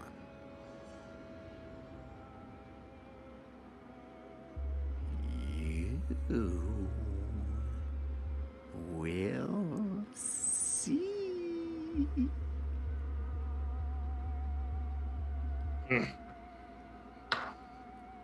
And then you all leave. Whitebeard stamps out of the room and goes, "Wow, we're betting tonight." And you're back out into the alleyway, back out through that double door. Whitebeard counting his coin and putting his sack of coins back in his pocket. And Loudmouth started to chattering away. What do you think all that meant, Whitebeard? Yeah, what was she chattering on about? I don't care, Loudmouth, and shut your face. I think she told you were gonna die too. As long as she tells me I'm gonna win tonight, that's all I care about. I'll say to the group, I don't think it's right that she was kept there against her will. She's a powerful magical creature. To be reduced to a circus sideshow? It's abhorrent. I agree. I agree also. What are we going to do about it? Maybe something. There's a lot we have to reckon with before we leave this island. Let's go to the fights, shall we? We're destined to win. And they're starting right now, in the afternoon. They're all the time, darling. They're all the time. Okay, sweetheart. Are the bullets he strides off. Then he strides off, feeling like the king of the town. Right? He's in full command of feeling invincible. He just won a big bar fight. He said, "My blood is pumping. I feel alive."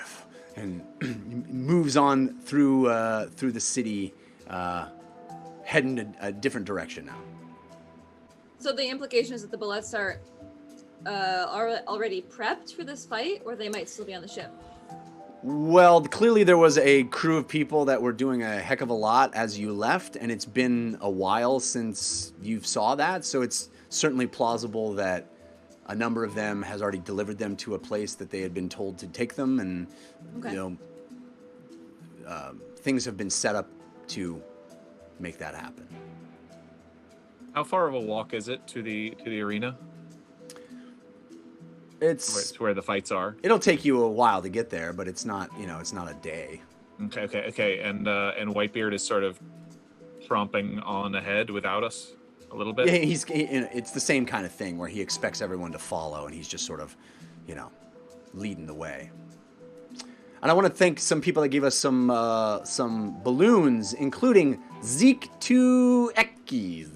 It's a palindrome. JT Justice, Armando89, Dagron Stonewolf, Goofy BK, Gamers Share, Cold Candor, Nerdlandia G, and others. Thank you for those. We appreciate them. Thank you. Yeah.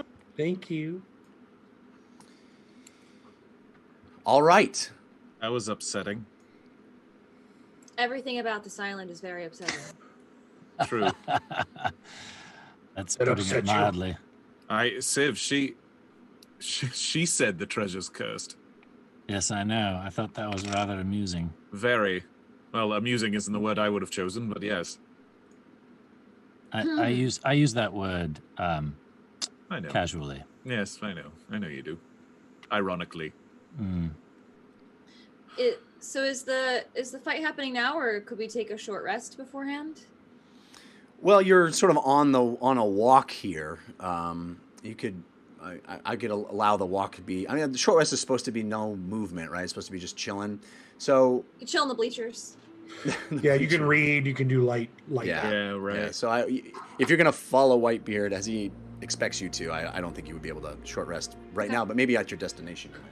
There's kind of a little bit ahead of us. What is our plan? I don't know anymore. Me either. And I feel like we need to be on the same page. I don't want. Well, I'll tell you, if he puts those bullets in the fight, I'm.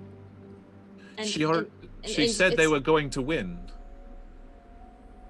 Right, so they win, and then they keep fighting, and they keep getting hurt. And they live a life of an animal gladiator? It's stupid and terrifying. Yes, it's not fun. So, if we can't manage to get Uggo or Civ in the fight with them, then I will be taking it upon myself to put them out of their misery. You're gonna kill them. Yes. Okay. Well, let's hope it doesn't come to that. You are a strange and wonderful creature, Fahima. Thank you, Uggo. As are you. I learned from the best. Is anyone going to go to the lighthouse to try to procure the death liquor? Yes, but we not should. but not alone. And I think we need to stick with I'm happy to go alone if we need someone to go. No, Lily, no, I'll go with you. I mean, but should we split up?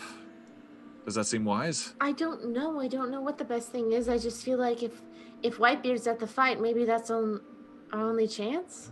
Okay, I mean, you and I can go, and Civ, Uggo, and Fahima, you can stay at the arena. I mean, I feel like Uggo and Civ need to be there at least, and Fahima there for the bullets. But Uggo and Civ have made it in with Whitebeard, I guess. All right. Well, the three of you, are you okay if Lily and I go off? I have a healing potion here. If I'm, I'm just a bit worried that this king might be some sort of mad wizard. The Viscount? They don't seem to respect him that much. They said he was crazy, and they said he calls himself a king. I mean, he's not actually a king. Well, he could have some sort of volatile arcana. Well, he makes magical poison liquor, so he must have some sort James of can send a sending if things go awry. It's true, and Lily and I tend to be. We can be pretty talented in our ways of actually talking to people and not resorting immediately to fighting if we can avoid it. I mean, that's where we excel. Let's be honest. Over fighting. Let's be honest. Point to my nose that is smashed and bloody. Yes. Lily, you've got that bit you can do where you can just sort of teleport out, right? Yes, I can, and I can take James with me. Great. Yes, and I could make us both fly if need be. So okay. Right. Are we doing Well, it? that is I'll go. It will reassuring. happen. I promise it will happen someday. Okay. All right. I Well, feel like I'm just worried that if we don't do it, James, then You raise a very good point. we won't have a chance. Okay. I'll go, Civ. Please don't get in the fight if you can avoid it. Okay. I'll go, Civ. I will do my best. You're very smart, Uggo. I trust you'll be able to think your way out of any situation. And Civ, we don't have access to therapists right now, so I really can't have you going in there either. Civ, you have to say something. It just reminds me of my past, that's all. Right. I know, which is all the more that I can't have you do it. Or I can't. We can't. Please. Yeah, listen to Lily. Perhaps that's what we're destined to do. I don't think so. Okay. Okay, you've got this. So what's the plan? I trust you. All of you. We're splitting up. We're splitting James up. and Lily. Before you go, Yes. group hug. Group hug. Group In hug. case something happens. Group hug. And Loudmouth looks back and sees this. The first time he's seen pirates do it quite like that. Group So, Fahima, Uggo, and Civ head toward. I would Well, like to slip something into James's pocket Okay. while we're hugging. Okay. Ooh. Do you want me to roll a sleight of Yeah, hand? roll a sleight of hand. You Go have on. advantage from the Carson that was countered by Grim Fated. I'm watching Civ like a hawk. Have been. All right. 24. All right. Do I Roll- get advantage? No. Yes. Yeah, you have advantage from Angel Devilson countered by Grim Fated. All right.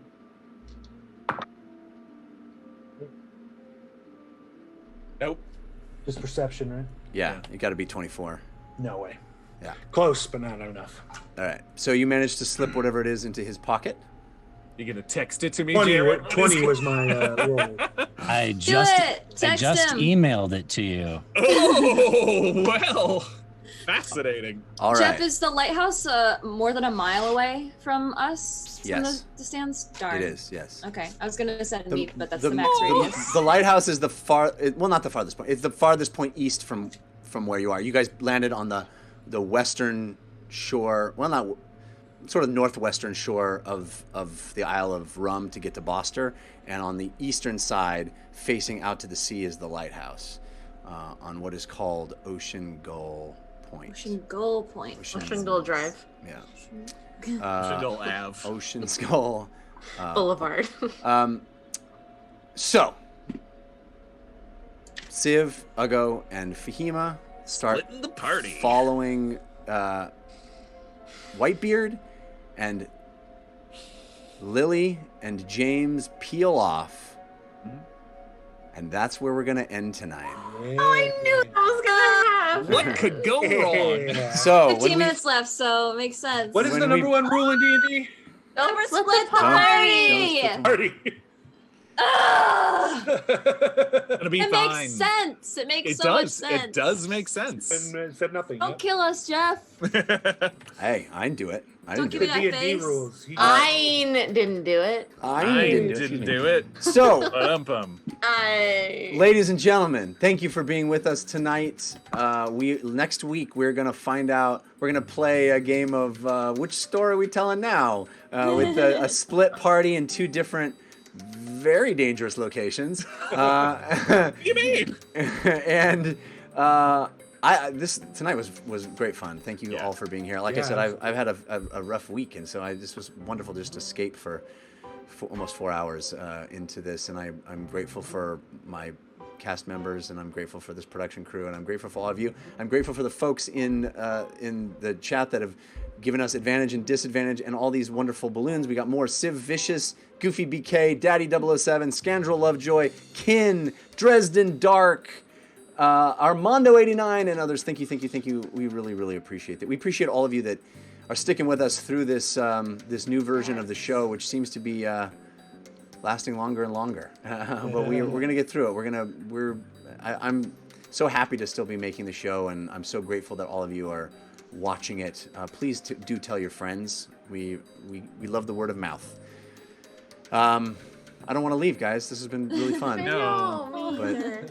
But Let's stay here forever. let's stay here forever. But we'll be back. Another 4 hours. I mean, We'll be back next Wednesday.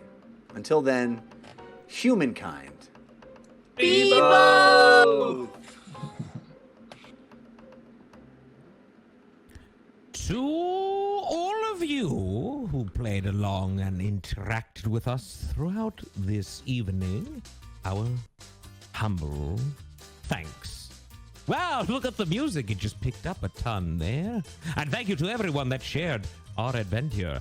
Reminder, this Friday, April 17th, Jared K. Jackie, a.k.a. Sivred Thisil, and Zayand, whomever that is, will be on Nerdlandia's Caffeine channel. They'll be discussing the dungeon run, D&D, that's Dungeons & Dragons, and there will be trivia. Oh, that sounds fun. Join and see how smart you really are. Check that out at 12:30 p.m. Pacific Standard this Friday at caffeine.tv/Nerdlandia-G. Oh, and don't forget, the Dungeon Rundown, the official Dungeon Run after show, airs Tuesday nights at 6 p.m. Pacific. Our host, Trisha Hirschberger, sits down with the cast of the show to talk all things Dungeon Run, from community questions and episode recaps to theories and all the fan art your mortal brains can fathom. The Dungeon Rundown airs right here on caffeine.tv/. the Dungeon Run. Now, make sure to follow the channel to get live notifications. Oh, and of course, hey, wait, hold on. Join us for the Dungeon Run next Wednesday at 6 p.m. Pacific, right here as the Dungeon Run continues. Until next week, you all know what to do. Let the dice roll in your favor.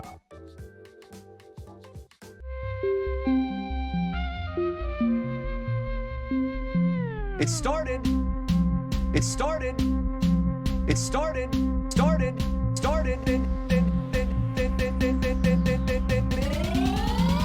As a simple dungeon run.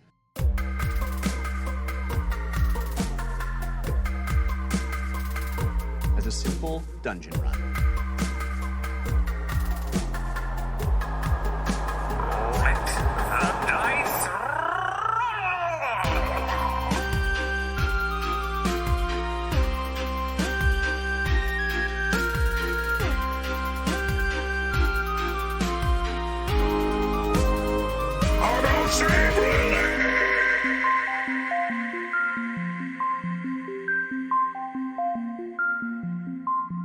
In a world where magic exists, anything is possible.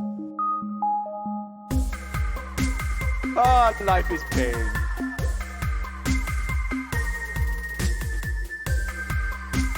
Ah, life is pain. Pain, pain, pain, pain, pain. Meep, I love you. Come back to me. Meep. Meep.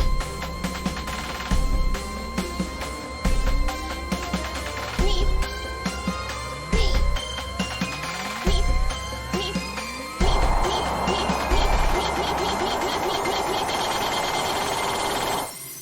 Meep.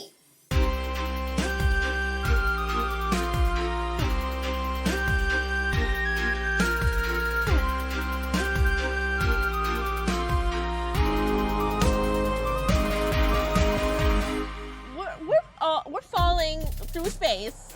No plan.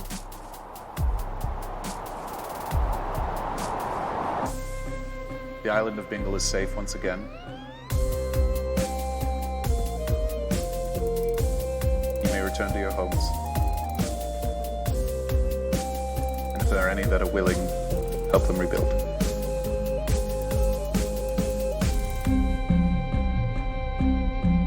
Humankind. Be both.